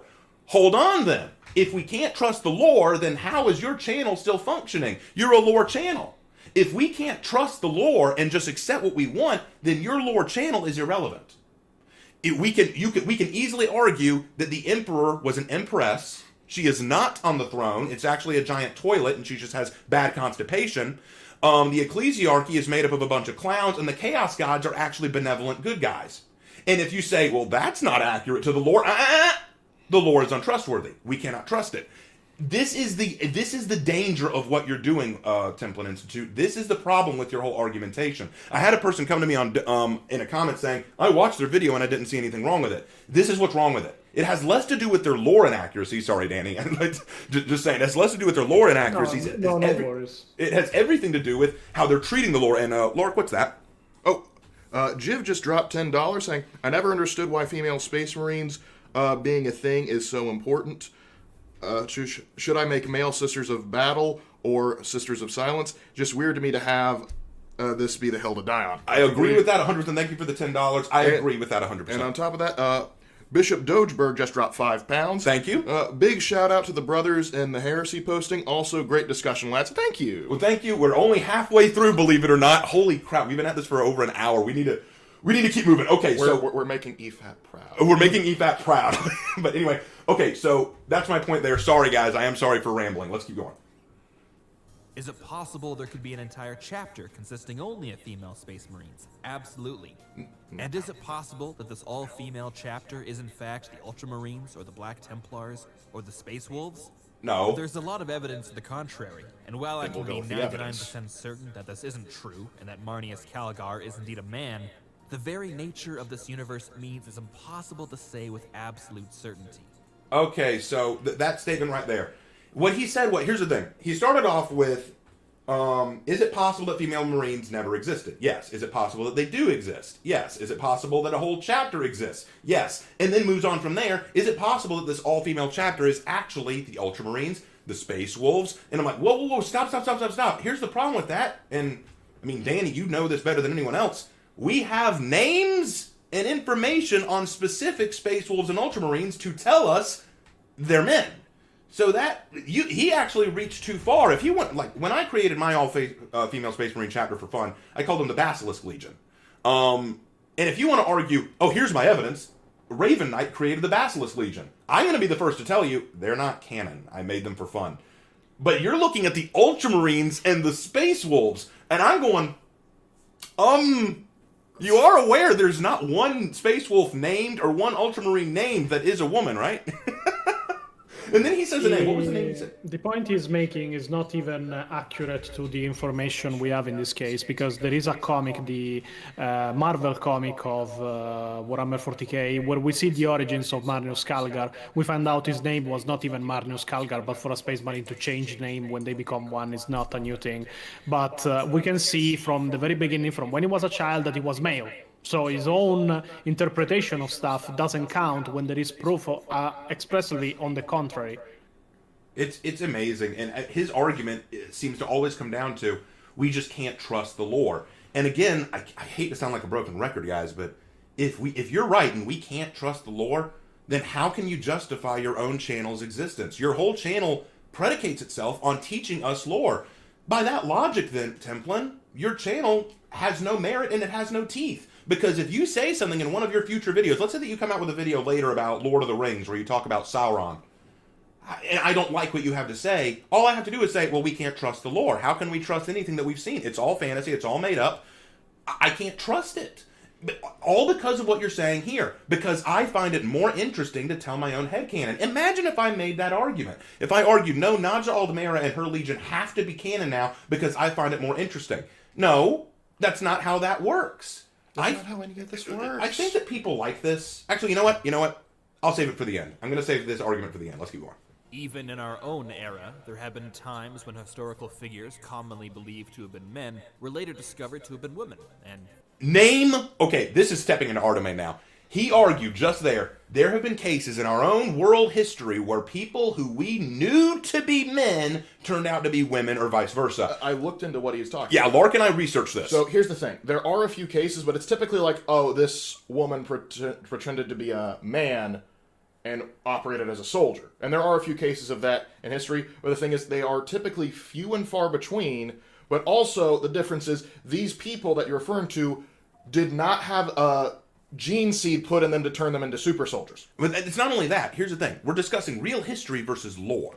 Okay? Mm-hmm. In real history, let's say that we talk about, let's say that there was a soldier, right, in World War I, who was a woman who disguised herself as a man, but then years later it came out, actually I was a woman the whole time, you just didn't know it. That's not faulty research or information. That's the fact that she literally disguised herself to get past them and pretended to be a boy. That's not the same thing. What you're saying here is that a lore writer wrote. Let's use an example. Let's say that the chapter Dante. Let's use Dante just for fun. Someone wrote Dante as a guy, but then another writer came along later and said, actually, Dante's a woman. That is not Dante disguising herself as a man to pass. It is a complete rewrite of lore and history. That's not faulty information. That is a complete rewrite. So this argument that in our own history we have these cases, this isn't equivalent. If a woman disguises herself as a man, or a man disguises himself as a woman, that is not equivalent to rewriting something that has already been pre-established. It's not the same thing. You can't equivalent that. You can't make that an equivalent. Let's keep going. vice versa. And doesn't this kind of revelation seem like it would fit just perfectly into the age of the Imperium? Sure, No. a figure like Marnius Calgar is a bit of a stretch. If evidence came out that he was in fact a woman, I probably wouldn't believe that and fall back on my own interpretation. But I mentioned... Okay, whoa, stop right there. What you just said, son, think about why you would fall back. He said if information came out tomorrow that Calgar was in fact a woman, you would not agree with it right away and say, no, I disagree, and fall back on my own interpretation. Why? Why would you disagree? Why would you disagree with that? Maybe because you know that that doesn't make an iota of sense, and just because someone comes along to rewrite the lore, that somehow means, it obviously must mean that we're right, and it obviously must mean that this new lore is correct? Or would you stop and say, no, this doesn't fit properly? My goodness, that is brain dead. Now, before we continue on with the video, Half Tangible just dropped $50 in Whoa, Super Chat. Thank you. Templin is the same video. Templin in this same video's comment section is baffled by the idea of loyalist gene stealers. He tries to make the FSM idea sound like a comparison, but compromise from a stronger position is just surrender. Agreed, and thank you so much for the $50. That means the world to us. But more to the point, guys, this is what I'm saying at this part. Through this explanation, he creates a contradiction. He says if lore came out tomorrow that Calgar, or any Space Marine, was in fact a woman, he would hesitate to agree to it. But, why? Is it because the lore has established these characters being what they are? Maybe it's because lore matters. Maybe that's because what we've been told is relevant. But didn't you say at the beginning that if we think that's relevant, we're just mindless drones? See, you're contradicting yourself, Templin. This is a problem. This only illustrates the idea that history is not immune to drastic change in light of new evidence. And the history of the Imperium even more so. Maybe in our current era, being 99% certain about something is enough to arrive at a justifiable conclusion, but the 42nd millennium is a time in which we need to forget the promise of progress and understanding, and the power of science and technology. Within the Imperium, that 99... But he's contradicting in his own statement that he gave before. Yeah. Now, we have to forget the progress, the idea of progress and understanding. Then why the hell would they make in general female space marines? Now, I can see that there was progress, we could say, even if it was a lot less stellar than they actually describe when the Primaris were created. But the Primaris were just a way for Games Workshop to resell the entire line of Warhammer 40k minis. It was not a choice that actually benefited the whole universe itself. It was a choice made out of greed, made out of money. It's why people of this day and age are split between those that like Primaris and those that don't like Primaris. And I know a lot more people that don't like Primaris than those that do. But the lore that was given for the Primaris is that they are simply an upgrade of the existing Gensid done by Belisarius Cole that has pretty much 3 brains in his own brain. And he's working with one of the brains of one of the original engineers, genetical engineers, that worked on the Astartes themselves. That was his own master. I don't remember the name of her. Now, and all he could do was stabilize the Gensid and upgrade it partially to be more really like Primarch Gensid than anything. It's called Primaris because it is pretty much 95% what a Primarch will need to be born. Wow. But this was the exception. This was from the ideology of the old times, where the Imperium under the Emperor and the Great Crusade was trying to make advancements in some places, even if they were still very much close to all kinds of advancements in technology that brought to AI and such, because AI is dangerous and all that much stuff, and a lot of stuff about the mechanics. But still, what they made in Warhammer 40k is heresy. Tampering with the Gensid is heresy, and it is the reason at this point that even in Warhammer 40k, pretty much just following the world building, there are people that don't trust the Primaris. There are chapters that attack Primaris on sites. There are chapters that send them on suicide missions just to get them out of their own site, because they cannot stand the idea of Astartes superior to themselves, but especially the heresy of somebody tampering with the Gensid that the Emperor made. No matter it was Cole, no matter it was Robute, the point of Warhammer 40k is stagnation. Then why, even in your own canon, by following the lore or not following it, is that they should advance the technology and their own genetical soldiers to be female too.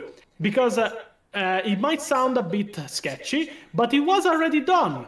There is female space marines in 40k. They are called Dimonculabas. Really? I don't know if you guys are aware of what a Dimonculaba is, because it is in a book called Black Sky, Red Sun, if I remember right. It is one of the Ultramarines books, and it stars Uriel Ventris. But what happened to the Dimonculabas was pretty much Chaos, the War Master Honsu of the Iron Warriors, took a human woman, started pumping them full of drugs and Gensid, and pretty much made them into Chaos birthing chambers, pretty much making real the fears of the Emperor that they will just become a way for the Astartes to create more Astartes. So they started implanting in a very chaotic way Gensid into slave women, and pretty much made them into birthing chambers of Chaos Space Marines that came out corrupted and without skin. So this is pretty much a contradiction of their own points. Well, it's horrific. I mean, I didn't know that, and now I know, and that's horrific to even think about. But I think what you said earlier was actually kind of my critique too. They argued initially that the Imperium was very progressive. Was incredibly progressive. Like, the Emperor and all of his wisdom was so progressive, but now he's arguing, because that's why there would be female space marines, because everything's progressive, but now he's arguing, no, everything's not progressive, we have no progress, science and technology is great, but we are stagnant, so, like, we can't trust any information we get. I'm sorry, are we progressive and new age, or are we broken? But anyway, Lark, you're trying to get my attention. What's up? Yeah, we got a $20 super chat from the Lycan Broadcasting Network saying, my Space Wolves are all female because I like Valkyries, and my foot troops with shields and females are females because I like shield maidens. But I always say that they are not canon, and I don't need to change the lore to fit my army. And that's the thing. It goes. Thank you so much for the $20. I really appreciate that. But the point that I think I want to make, and I think that, I mean, I assume you agree with this, Danny. It's the idea that if Templin had made this video to just say, hey, you know, we know it's not canon, we know it can't work, but let's talk about what we think about female Space Marines, how we would like to see it, and how we could possibly justify it. I don't think I would have any problem with this video. I think it'd be like, okay, I disagree, but fine, that's your headcanon, that's fine. My issue is trying to avoid debate, acting very hostile, saying we'll obliterate anyone in a debate, then avoiding debate, arguing that you can't debate us because you're not on the same platform, and then starting out your video by insulting your opposition who would disagree with you. That's not the way you make this kind of video.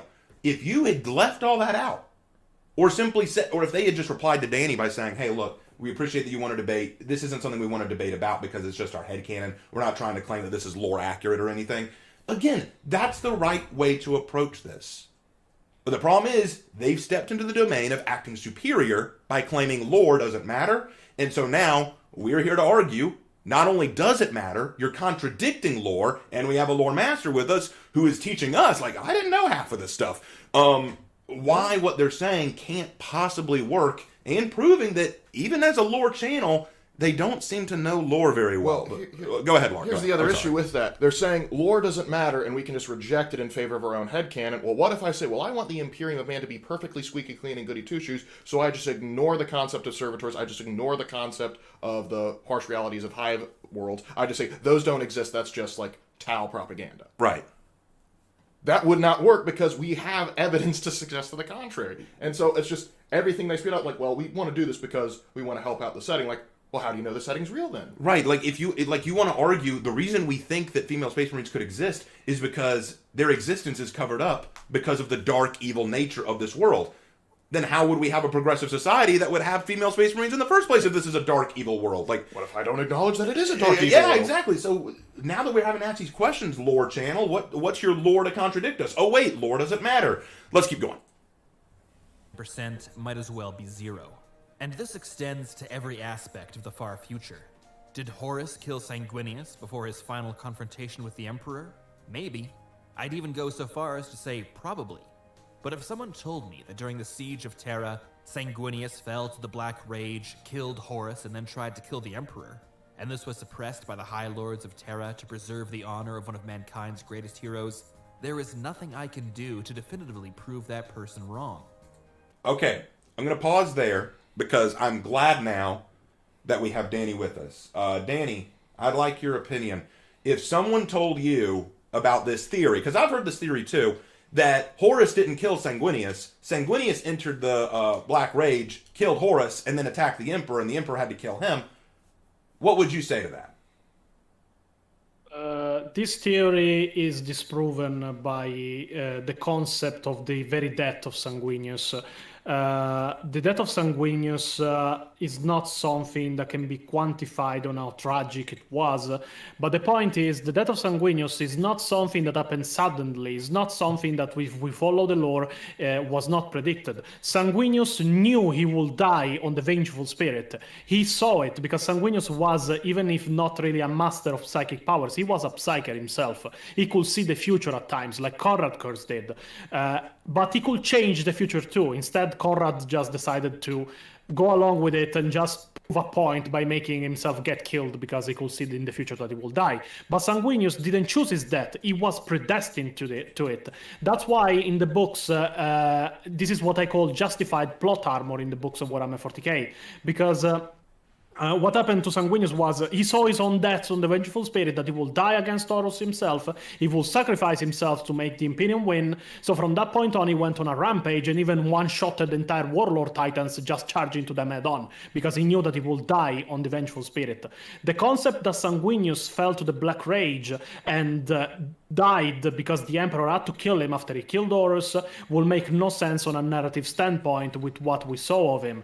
Not because he didn't suffer from the Black Rage. In fact, he was pretty much the catalyst and the creator of the Black Rage with his own mind and his own psychic powers.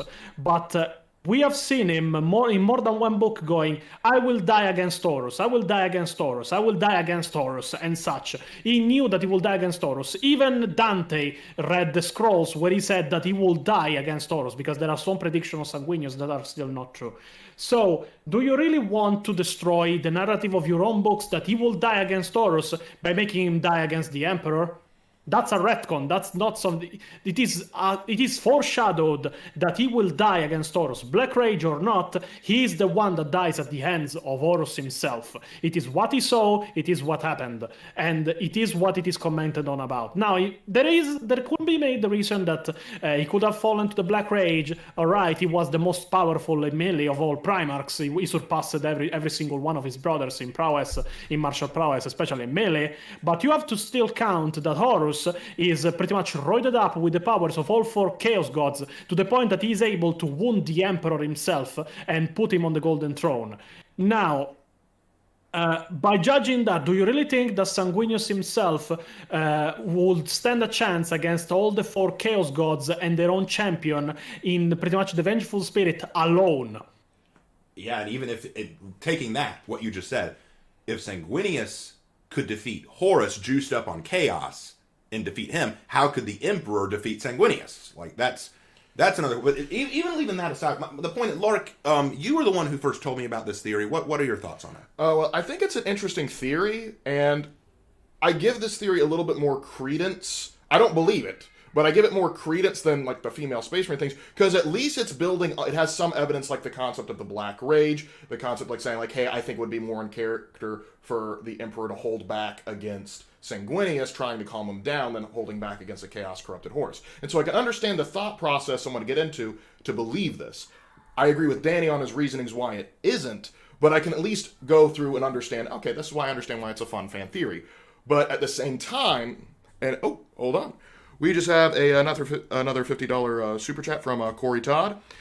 If there was a reason to make Fern Astarte, I think Fan Astartes, then maybe. But the Imperium isn't wasting resources with no reason. You can't write that in without making it cheesy. Very true. He's got a point. Very Thank you for the super chat. And thank you for the $50. I really appreciate it. But here's the thing that I would say to all that. It does not matter to me which one is true or not, and I'll tell you why. His argument is, I can't disprove your theory one way or another. Except for... And that would be fine, except for this. Would you call him a mindless drone for believing it? See, that's the problem. Again, we come back to this major issue. Your whole argument, this whole bit that you're doing, has nothing to do with Space Marines or female Space Marines. It has everything to do with lore can't be trusted. And if you believe one aspect of the lore or one fan theory of the lore, I can't argue against it. The problem is, if I do try to argue against it, if I do try to do what Danny did and say, well, if you look at the books and look at the evidence, then your opposition is going to say, oh, you're just a mindless drone, aren't you? You just believe anything you're told. Well, that defeats the entire purpose of researching lore. It's basically an insult to everything Danny has done for several years. Danny, you've spent years studying Warhammer 40k. You've spent a lot of your time and free time really researching this and studying it, but Templin Institute is basically saying, you're a mindless drone. You wasted your time and your energy, because if someone comes forward with a fan theory, whether it discounts the lore or not, if you try to argue with them by using the lore, you're just a mindless drone because you bought the lore wholesale. And that, to me, is the ultimate problem. You are disrespecting people who like the lore, which is strange coming from a channel that preaches lore. So it does not matter to me whether Sanguinius killed Horus or Horus killed Sanguinius. If I try to argue with the lore one way or another, I'm a mindless drone. So let's keep going. It's like, Templin, you realize your opening statement has shot all of your later arguments in the foot. Likewise, nobody can disprove the idea that Space Marine chapters out there might have unlocked or retained the technologies allowing for the successful transformation of female recruits. No, we can't. That's the thing. We can argue against it. We can disprove it. But you're going to call us drones or misogynists for doing so. That's the issue. This is actually a point that can be disproven very easily. There is a line in one of the books of the...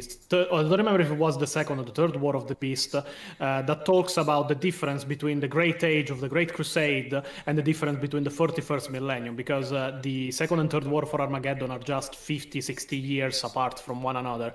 They are both in pretty much... 941, and the line goes 16,000 Space Marines are entrenched on the planet of Armageddon defending against the Orcs. During the Great Crusade, this number would have been enough to let them fend for themselves and defend the planet. Now we are on the brink of defeat with the same number. This means that not only the technology and the whole martial aspect of Warhammer 40k has gone backwards, but that there is technology that is being lost actively, like to the point that they even don't know how to make some titans anymore. They don't know how to make some weaponry anymore.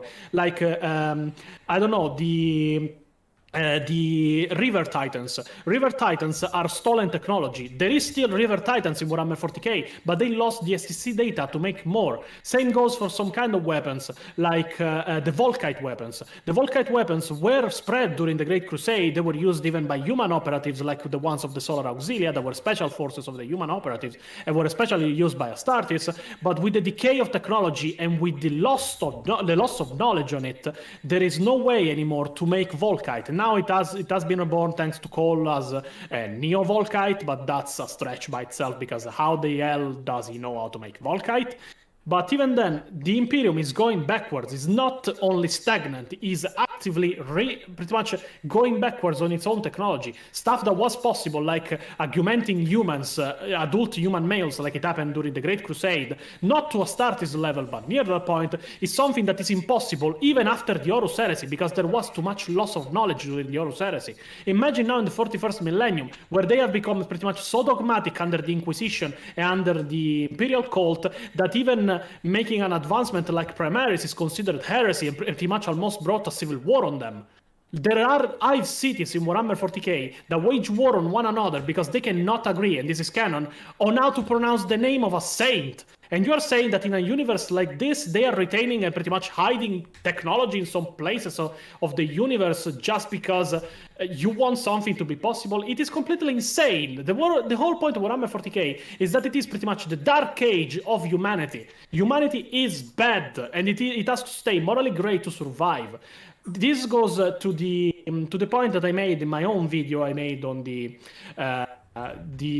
entire fiasco that was the "You Will Not Be Missed" announcement by Games Workshop, the first great backlash war against Games Workshop of the Warhammer 40k community. I was present even then.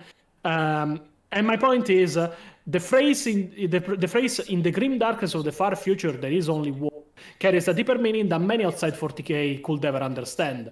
It just means, it doesn't just mean that everything is bad. It doesn't just mean that everything is the worst it can be. It means that everything that is done, everything that is made, is an effort to keep on going the war.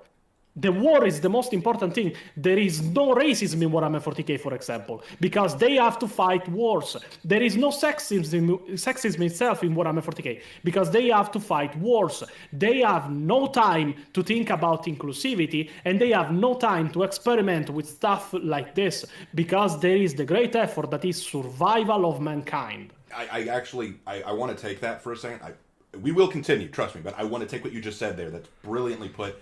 Like, there's no racism or sexism or any of that in Warhammer 40k, because when you're at constant war and your whole species is on the line, you don't have time to worry about that. We see in today's society the arguments of racism, sexism, and all that kind of stuff rise up, and I think that that's a product of peace. I think that's a product of we are not in constant warfare, and because of that, we have time to war against each other for such menial reasons. But in the world of Warhammer 40k, the worst thing you could accuse mankind of is xenophobia, and even then it's not true xenophobia in the way we know it, because they're not hateful against people based on where they come from. They're hateful against aliens and forces of chaos who are directly trying to destroy them. So whenever I hear Games Workshop especially try to accuse the Imperium of Man of xenophobia, I always reply, okay, who are the Xenos that they're hateful to, and ask yourself why. So I love that you said that. How could you hate the Tyranids? What did the Tyranids ever do? They consume entire planets and they're out to get us all. Hashtag not all. Hashtag not all Tyranids. But let's keep going. How to spot a gene stealer cult. Let's keep going. Or that female space marines might remain common across the chapters, and this has just been suppressed by the Inquisition for whatever reason. There are an endless number of explanations as to why female space marines might exist, and none of them... Okay, I want to hear that again. I didn't quite hear it. Let me rewind. This has just been suppressed by the Inquisition for whatever reason. There are an endless number of explanations as to why female space marines might exist, and none of them conflict with the essential nature of the universe. Okay, so what he just said is there are dozens of reasons, or hundreds of reasons, why space marine women could exist, and none of those reasons contradict with the nature of the universe. Except for the fact. Well, hold on. When he says nature of the universe, he doesn't mean the lore. He means the fact that the lore can't be trusted. Well, yes, if we work under that assumption that we can't trust the lore, then we could totally argue that female space marines exist because we can't trust the lore. But let me point out, you didn't say there are ways. You said there are reasons. There are reasons female space marines could exist.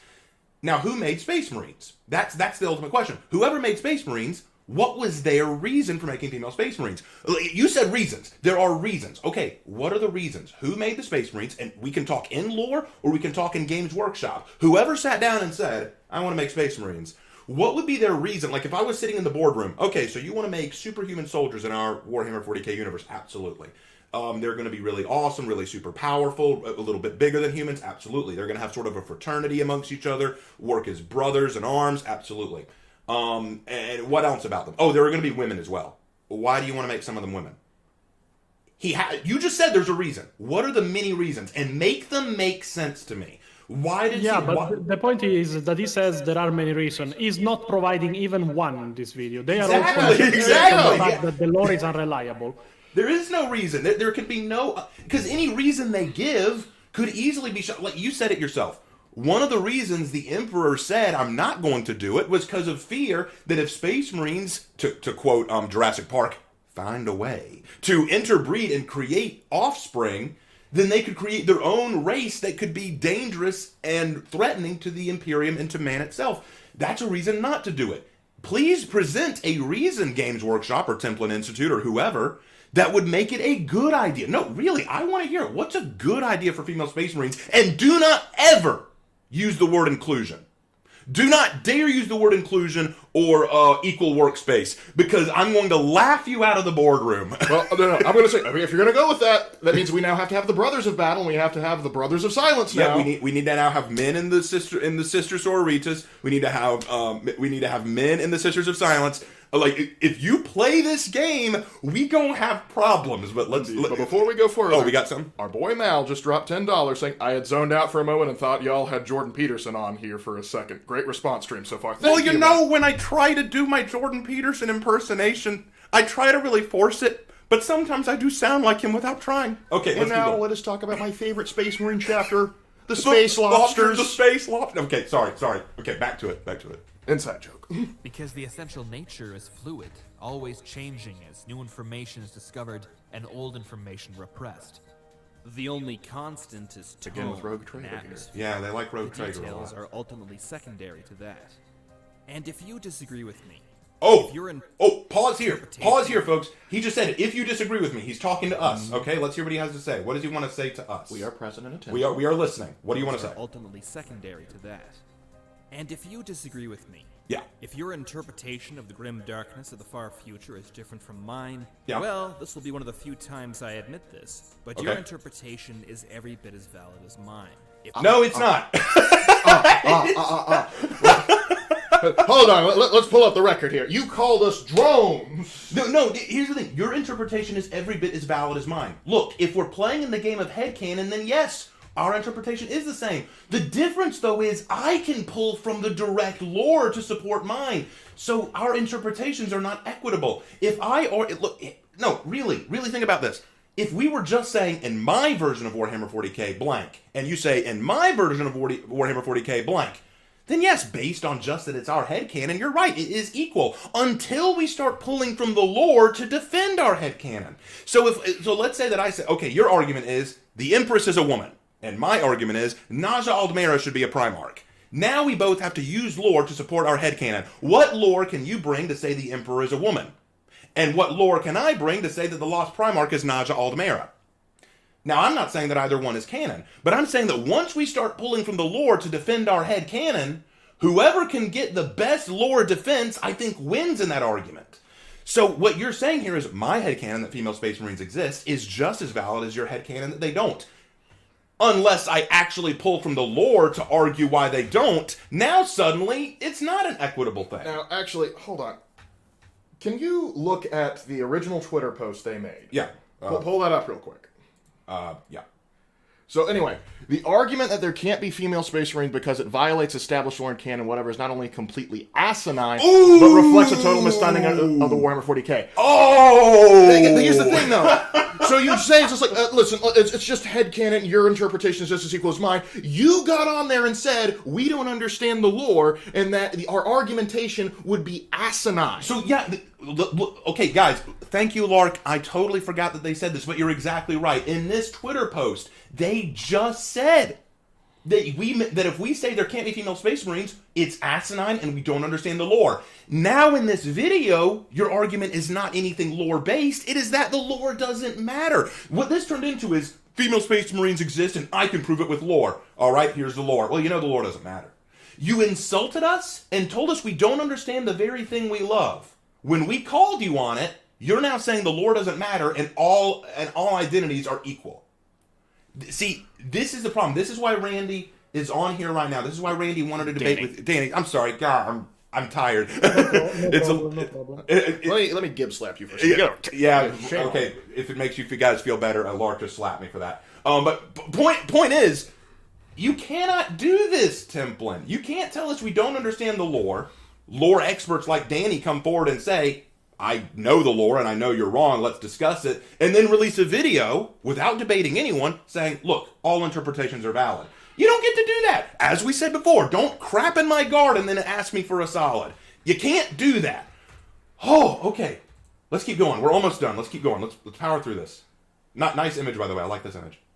If you can look honestly at the 42nd millennium and come to the conclusion that female space marines just don't belong there, not out of any place of misogyny, but a genuine belief that it just Why doesn't would you make assume it sense would be from given what we misogyny? know, I respect your... Okay, I like that. Great point, Lark. Great point, Lark. He just said if you can look at the world of Warhammer 40k and say that there is no room for female space marines, and your argument does not come from misogyny, why do you immediately assume it would come from misogyny and not the lore? What person do you think says, no, really, what person do you think unironically says there can't be female space marines because women are icky? That would be the Emperor from the text-to-speech device. Well, I'm not talking about that. That's obviously a joke. But obviously a joke. But my point here is, like, the reason we say it can't be done isn't because we're misogynist. It's because it's established in the canon, in the lore. And they were the ones who said in their Twitter post, if we disagree, we don't understand the lore. Now you're saying, well, if you're saying it from the lore, then it's fine. But you just said lore doesn't matter. I am confused. Let's keep going. Mental gymnastics. I respect your position. Thank you. And if tomorrow some higher authority decreed that there are in fact female space marines, 100% full stop, I would, without reservation, defend your right to ignore that decree and to continue to interpret this universe in whatever way makes it the most interesting to you. But Okay, look, that's the problem. I think we get caught up in this word, interesting. Here's the problem with that word, my friend. If Games Workshop came out tomorrow and said, hey guys, just so you know, we made a Space Marine chapter that is all female, and they have a female Primarch, here's the lore behind it, do you know what's going to happen? It's not going to be a bunch of angry men crying, no, we can't. It's going to be the lore experts like Danny saying, let me read your lore and see if this works. And guess what? He's going to look through, I guarantee Danny would do this and go, no, that doesn't work. No, that doesn't work. This is a contradiction. This can't work. See, that's the problem. It's not about what's interesting. It's about what works within the established lore. That's why you have to keep saying the lore doesn't matter. That's why you had to open with that. That if we like the lore, we're mindless drones. You want this so badly that you have to discount the lore. But if people like me or Danny or anyone else take a look at the lore and say, no, your argument doesn't hold up, well, you're out of luck. It doesn't have anything to do with what's interesting. I think Naja Aldemera and the Basilisk Legion, the group that I came up with, would be interesting. It doesn't matter, though. It can't exist into what the lore already says. I can try to work within the lore. I can try to play around with it a little bit. But I cannot make it fit the way it is. So even if Games Workshop came out tomorrow and said, this is now a thing, it's going to be scrutinized. People are going to say, now, hold on. Let's look at this and see if it works. And that's probably why they haven't done it. I'll bet you anything, some of them at Games Workshop probably do want to do it, but they are confined to the canon. And I think this is, I've been saving this. I'm going to say it. People like Games Workshop are harboring under the belief that canon is restrictive. They think that following the lore and following the canon hinders creativity. They think that because canon exists, it means they can't do the things they want. But it's the exact opposite. Canon forces creativity. If I write a story about vampires not being able to walk in the sunlight, and I can't sit here and go, oh man, now the rules say I can't have them fight in the sun or travel in the sunlight. Man, that isn't fun. Now I need to rewrite the rules because that's just not creative. That's not letting me do what I want. No, it forces me to work within those rules that are established. Say vampires can't walk in sunlight, I better find a way to make them work within the sunlight. When I did my Korra response video, I pointed out, rules exist for a reason. If bloodbenders can't do their bloodbending unless there's a full moon, don't break the rules to create more intimidating villains. Do it because you have to follow the rules that are established. And if you break the rules, there better be a really good reason. In the case of Warhammer 40k, the canon and lore exists for a reason. You can't look at it and say, it just ruins my dream. I really want this. And they're not letting me do it. That's just not creative. No. It forces creativity. If you want to write about a female super soldier in Warhammer 40k, you have some to work with. You have something you could play with. You have areas you could look at. But the problem is, you see lore as a problem. You see canon as a hindrance. So instead of respecting canon, you try to remove canon and insult people who follow it by saying, well, you're just automatons. You're not creative. You're not following what's interesting like I am. I'm better because I go to what's interesting. I go to what's creative. You, meanwhile, blindly follow what anyone else tells you. And to that I say, stay out of lore. If your whole argument about lore is that it's uncreative and hinders creativity, you have no business being a lore channel. I want to like you, Templin. I used to really respect you. I used to really love your videos. But if this is an unironic stance you take, that lore hinders interesting developments, that lore should not be, that headcanon should trump lore in the eyes of the fans, then I'm sorry, you have no business being a lore channel. I hope this was just a bad take. I hope you come out and say, you know what, bad on us, or just, move on and try to create better content in the future. I really hope that you don't double down on this as many have before. Because trust me, I don't want you to. I want you to move on from this and continue making really good content about lore in Warhammer 40k and all around. But if you unironically think that canon is less important than what you personally find interesting, I'm sorry, there's a problem. And people like me, Danny, and many, many others who do care about the lore and don't want to be called automatons for liking it are going to come after you for it. I feel bad because a lot of people came to me before I made this video saying, please be nice, please don't be a screeching jerk like other people. And here's the thing, I read some of the comments. There were some very inappropriate comments on both sides of this issue. I don't want to be like that. That's why I'm not here calling them idiots or calling them stupid or calling them brain dead. I'm not here to do that. I'm here to say, you sell yourself as a lore channel, but now you are doing the worst thing you can do as a lore channel and argue that what you find interesting is more important than the actual lore and insulting people for trusting the lore. You can't do that and still call yourself an objective lore channel. This is dangerous territory you're walking down. It will destroy your channel and your credibility, just like it did to folks like Extra Credits, who used to be very similar. I used to love Extra Credits. They used to do really good content. Now they are making bad take after bad take after bad take, and a lot of their credibility has been shot. Templin, I didn't expect it from you. I'm seeing it from you, and that worries me. All right, sorry, rant over. I would ask that you extend this same mindset to me and everyone else, whether I say that female space marines exist, or Sanguinius killed Horus, or that the entire universe of the 42nd millennium is actually within a bottle kept by a wizard in Reichland. What he just said was, I would ask you to show me the same respect. I would have. You started this video with an insult.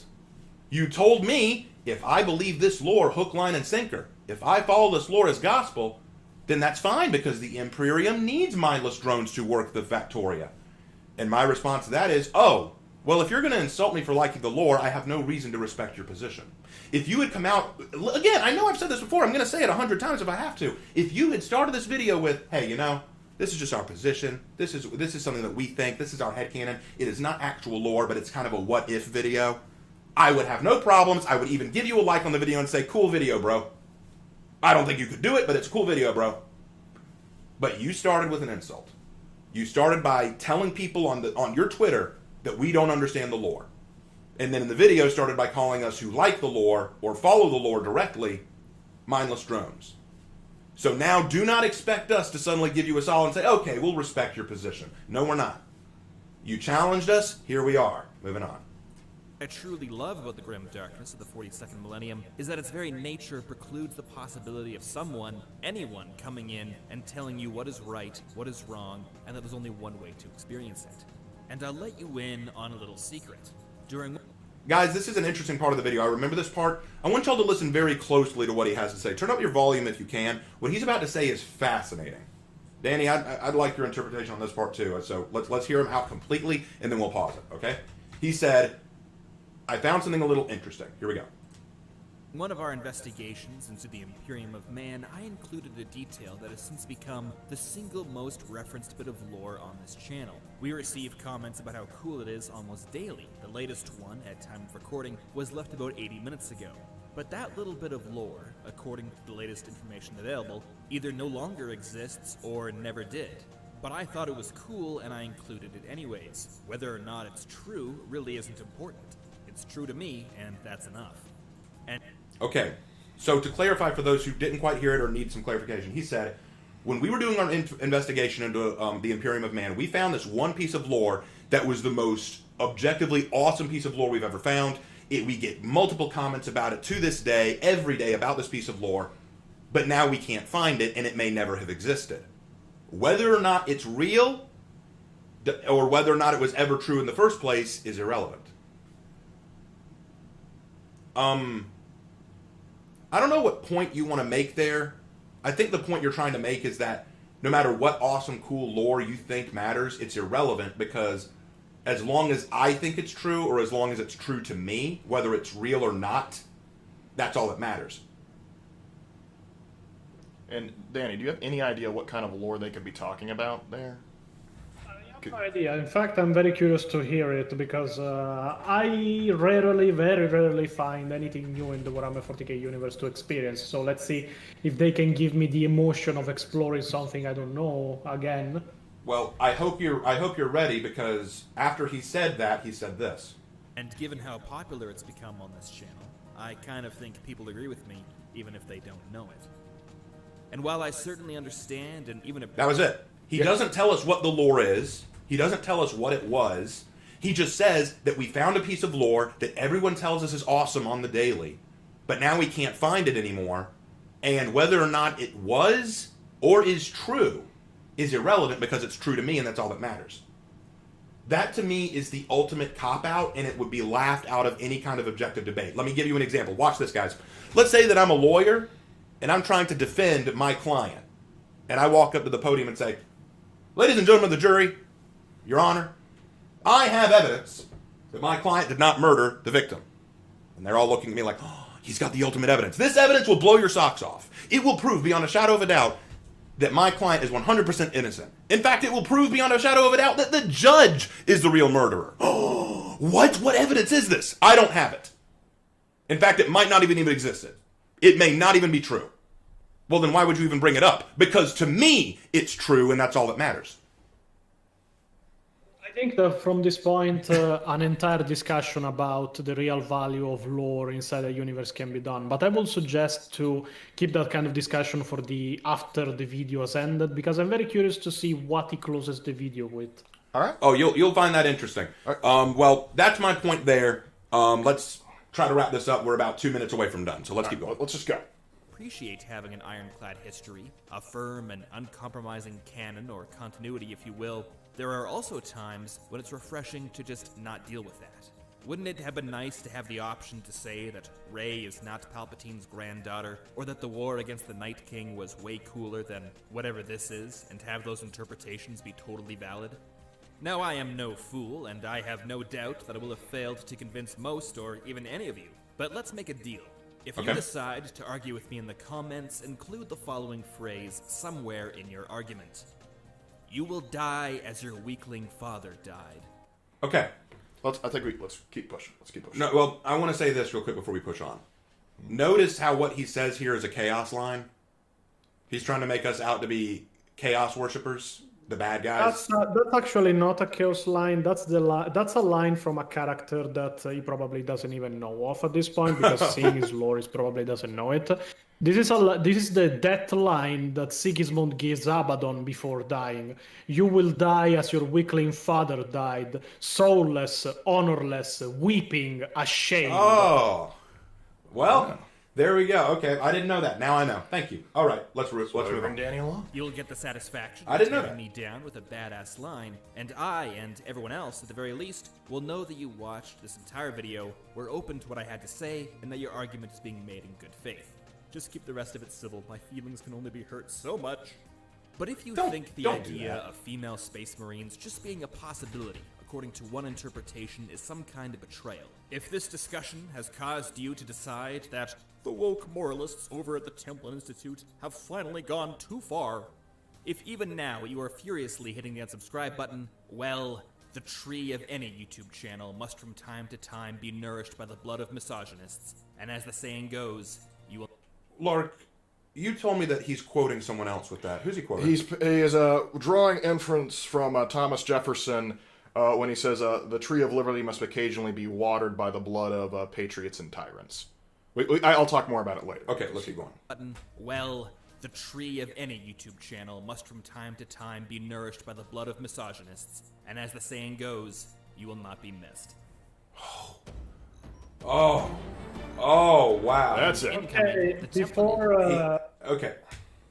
before explaining why what he just said is wrong in general, I will invite you to see the link I'm sending to you. That is the original line that he just used and in which context it was used, because he used it pretty much to explain that he himself is chaos with the context he used it in. I'll pull it up real quick. Oh, I gotta get through the ad first. Yeah, go ahead and make fun of me in the chat about not having ad blocker. I apologize. But because I make money off of ads, I do kind of have to accept that ads are a thing. If I don't, then I don't make money, so... Alright. Full of blood, committing the last of his life to biting off each word, ensuring he spoke each one in shivering sanguine clarity. You will die as your weakling father died. Soulless, honorless, weeping, ashamed.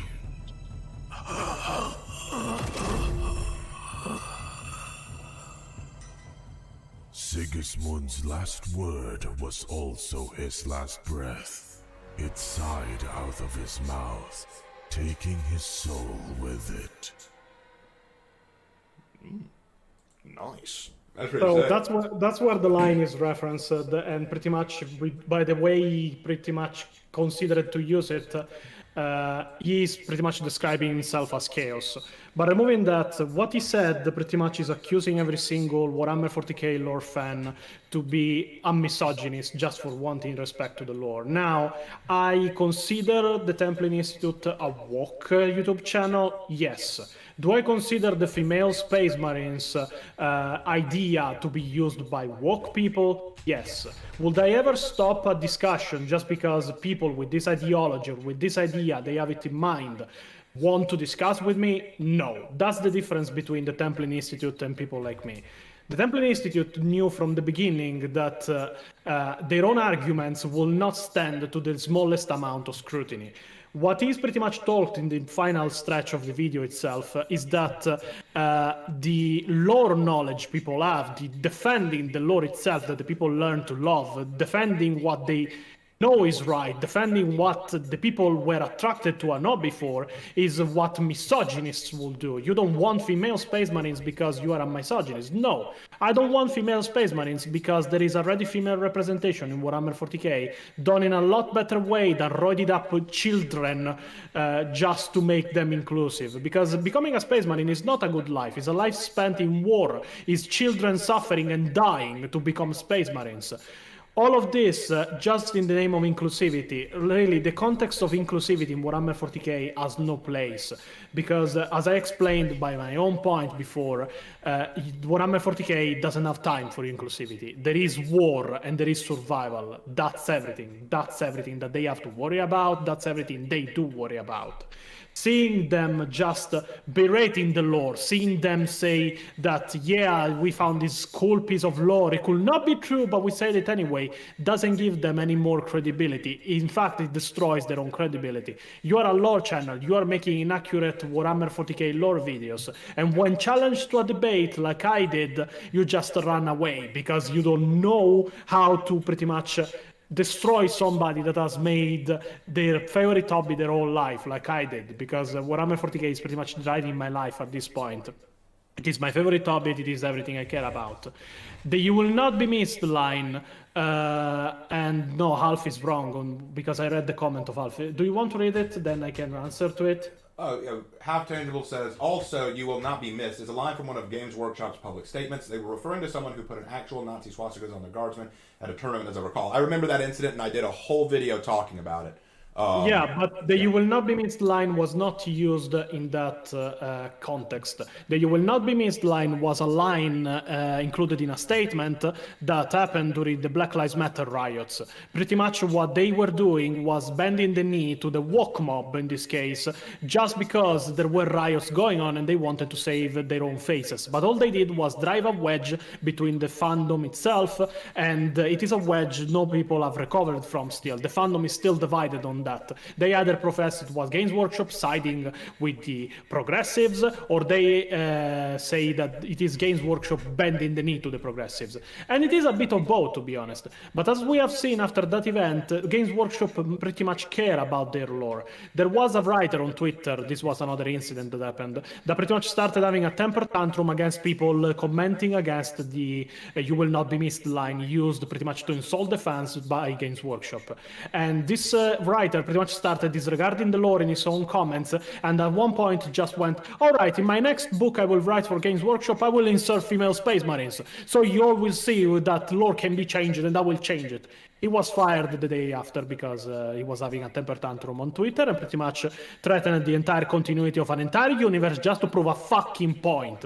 So Yeah. Games Workshop care about their own lore. This whole video has no sense to exist. It doesn't make any point at all. It just uses conjectures that can be easily disproven just to make a simple point that they cannot even make because they can be disproven so easily, all the while insulting the people that follow the lore and love the lore, and that was simply one thing: the lore to be respected in the installments of future books, of future games and such. This is pretty much the entirety of the argument people give when they become gatekeepers, and I know it because I revitalized the entire gatekeeper movement on Facebook when it was dying down. Warhammer 40k Heresy posting was created just to house gatekeepers, and we are pretty powerful. We are 26,000 people at this point, and we are all gatekeepers. But we are not gatekeepers because we hate new players. We are not gatekeepers because we hate new lore. We are gatekeepers because we love the lore. We are gatekeepers because we love Warhammer. Warhammer is for anyone. It is not for everyone. And that should be the line people lead with. There is something for everybody. You don't need to come in to change. You need to come in to enjoy what there is already, what other people have fallen in love with. And if you come in an hobby just to say, "Oh, I don't like it because there is this," but if you change it, I might start to like it, you are not a true fan. You are just the equivalent of a real-life tyrannid, coming for an hobby that is not yours and that you don't want to move on from because there are people that enjoy it that you don't want to enjoy it. I think one thing that I'm so glad that we actually got you on this, because you've really been enlightening on all this, and it's great to hear from someone who's me and Lark both like Warhammer 40k. We don't know nearly as much as you clearly do, and we haven't read all the books.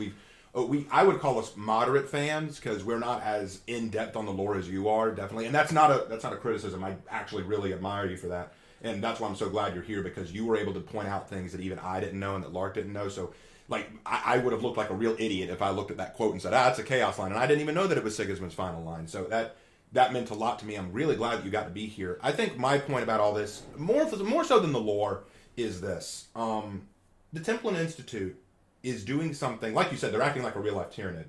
They're doing something that I fear is becoming far too common. They are approaching lore and, popular mediums and trying to say, it could be better. Let us show you how to make it better.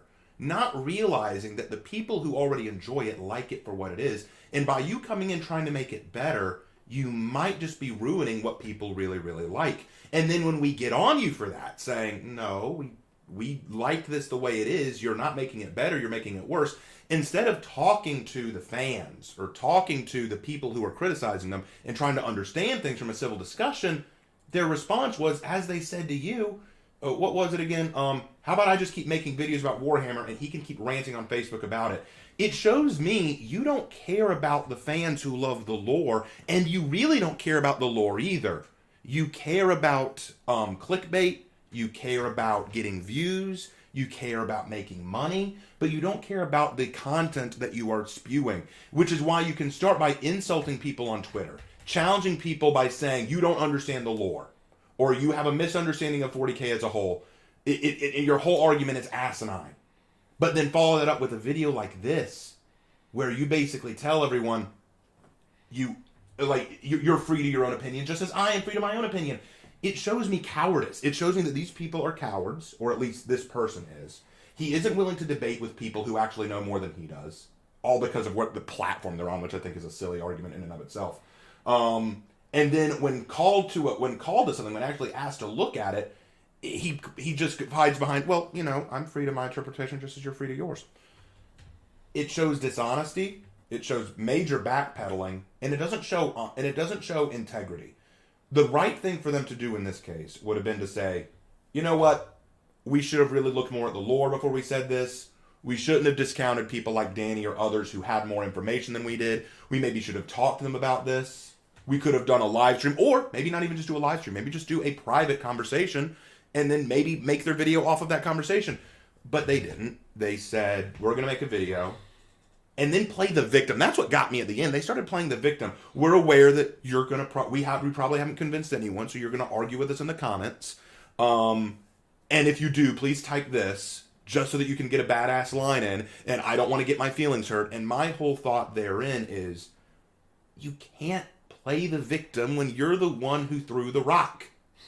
You're the one who threw it. You're the one who threw that insult. You don't understand Warhammer. Okay. Let's have a debate. I'm not going to debate with you. I'm going to make a video. It's the old saying, don't throw rocks in glass houses. Exactly. And what we've been saying, don't crap in my garden and then ask me for a solid. Well, so, Lark, since Danny got his point in and I got mine in, do you want to have any final words? Yeah, well, just want to, again, say, Danny, thank you so much for popping in. I think you've lived up to your reputation as a lore master there. Absolutely. Yeah, just like, almost like a lawyer being able to go into constitutional law and just going, now hold on, there's a specific clause right here. Yeah. I was like, ooh, man, this guy's got it. Yeah, there were, you can't see our faces, but there were plenty of moments where while Danny was talking, me and Lark just kind of looked at each other like, we did not know this and this is kind of awesome. I was just like, yes. And also, I probably will check out the Dante book, because the only one I I've want to read read with that now. Dante was The Desolation of Baal, which I did enjoy. But, and I'm mostly just familiar with It's the Caiaphas. prequel to Devastation of Baal. What was that? Dante is the prequel to Devastation of Baal. so I definitely need to pick it up. But And the most recent Warhammer thing I've read is Caiaphas Cain. Caiaphas Cain's a baller. But my point here is just what really gets me is towards the end is just like the blood of a YouTube channel must be like the tree of a YouTube channel must be watered with the blood of misogynists, and it's like, tell me you don't respect your opposition without telling me you don't respect your opposition. Well, exactly. The thing is, it's like, and also, just this whole idea of, I want to add this, it's my headcanon, and it's just as valid as anyone else's headcanon, but before this you were strutting around on Twitter like a peacock, saying that you were the best burn in the barnyard and you could deal with anybody and their asinine arguments, and then when someone says, you're wrong, and I'm going to show you you're wrong, and you're like, nah, I'm not going to do it because you're on another platform. It's ridiculous, but also, the same thing, like, it's funny he brings up, it's like, wouldn't it be nice to pretend that Rey isn't a Palpatine anymore? What got me into 40K was I fell out of love with Star Wars for a while because the sequel trilogy I just thought was so terrible, and I fell in love with it. I've gotten back into particularly the Legends aspect of Star Wars, but Games Workshop's Warhammer 40K filled in the little void in my heart for sci-fi. I fell in love with the concept of Space Marines. Like, Warhammer 40K is my favorite sci-fi franchise, even beating out Star Wars.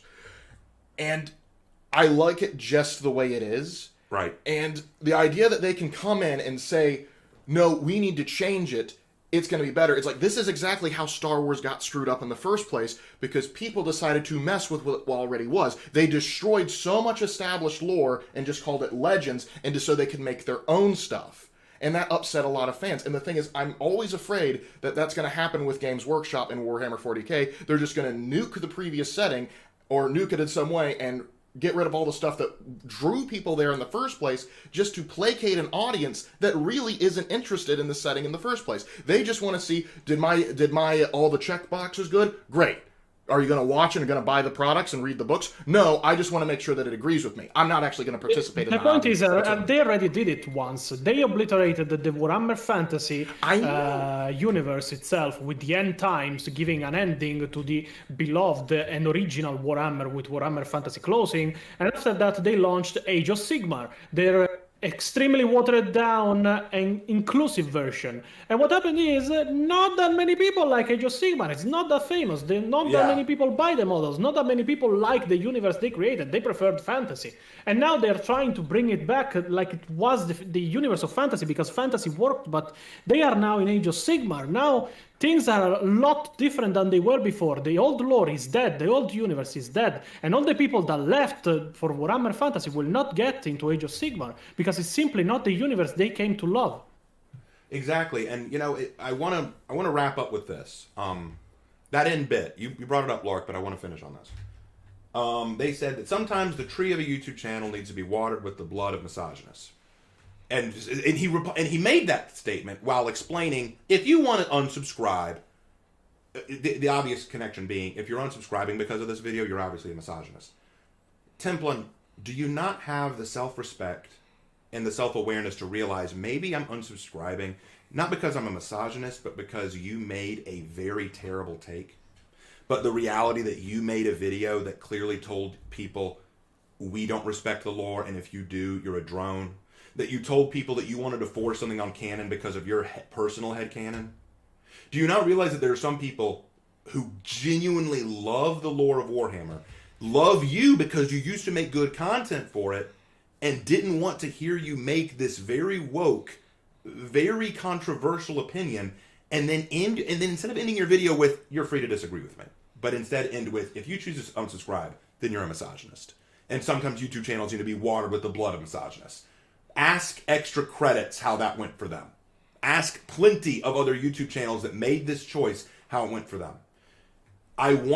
People keep telling me, please be respectful in this video. I hope I have been. Let me know in chat if you think we have been respectful to Templin Institute, because regardless of how they act, we need to be the bigger people. We're better than that. We are better than sinking to that kind of filthy attitude. The reality is, though, they did present a filthy attitude. They insulted, they ignored, they tried to pass off their argument as gospel while also saying you're free to your own interpretation, but then insult anyone who leaves as a misogynist. You insulted at the start and then insulted at the end. This is not the way you treat other people, especially people who you want to either... Because he said, I'm sure I haven't convinced all of you. Oh, you were trying to convince us? I thought you were defending your headcanon. Which is fine, defend your headcanon, but if your goal was to convince, you don't start a conversation to convince me by calling me a drone, and then end it by saying, if you still don't agree, then you're a misogynist. It's just like the Dr. Phil meme, like, you're ugly, you're stupid, give me $100. Exactly! Guys, I want to thank everyone for sticking with us. This video has gone to be about 2 hours and 15 minutes, which is probably one of the longest live streams we've done that hasn't been up for Honor Friday. We are so glad you came for this. And again, I want to say a big thank you to Danny for reaching out to us and wanting to do this. Since you were kind of the one who kicked off a lot of this controversy, some of this might not have even happened because of you, and I'm glad that we could actually give you a platform to say your piece. I hope that you enjoyed this. Is there anything you want to say before we log off? Pretty much. If you guys ever want in the future to do Warhammer 40k live streams where the lore is discussed and such, feel free to invite me on. I am always glad to talk about lore, books and such. It is what I spent the last 4.5 years learning, so... Well, absolutely, we would love to. In fact, we occasionally do Warhammer content. Not often, but we will be doing some in the future, and I will probably reach out to you and maybe have you on, and we can definitely do some more content crossover together. I think I'd enjoy that. We'll shoot you a message and let you know when we're available to do that and when we're planning it, and we can work something out. I think that'd be fantastic. But thank you again. Lark, anything you want to add before we go? Just again, another huge thanks to Danny for being here and willing to sit with us and just sort of walk through this whole thing. Yeah. And I also want to thank everyone watching, whether you came from our channel originally or whether you came to see what was going on with Danny. I appreciate that you were willing to stop by and just, see what sort of murky waters we were wading through. Absolutely. And as for me, like I said, thank you so much to Danny. This is a video that I wanted to make last minute. Literally, I watched it last night. I became very upset. Because at first, true story, I didn't want to do this. I was not going to make this video because I thought what was going to happen was they were going to come out with all this lore and all this information saying, if you look at this book or this quote or this, here's our evidence as to why female Space Marines exist. And I thought, I don't know enough about the lore to be objective about that. I don't think I'd be qualified. After watching the video, though, I realized, oh, it's the opposite of what I expected. You're not using lore to defend your case. You're trying to pretend lore shouldn't be relevant in defending your case. And that's why I really wanted to address this. And then Danny coming out to say, hey, I'm actually I'm someone who's very knowledgeable of the lore. I'm a lore master, and I make it a large part of my life. I would love to sit in and actually give my thoughts. This turned into one of the best live streams that we've done in a very, very long time. I hope everyone else enjoyed it. This has been a lot of fun, but we're going to go ahead and sign off now so that you guys can go enjoy the rest of your Saturday. At least it's Saturday for us. Thank you guys so much for watching this video, and as always, we will see you in our next one. Take care. Have a good one, guys.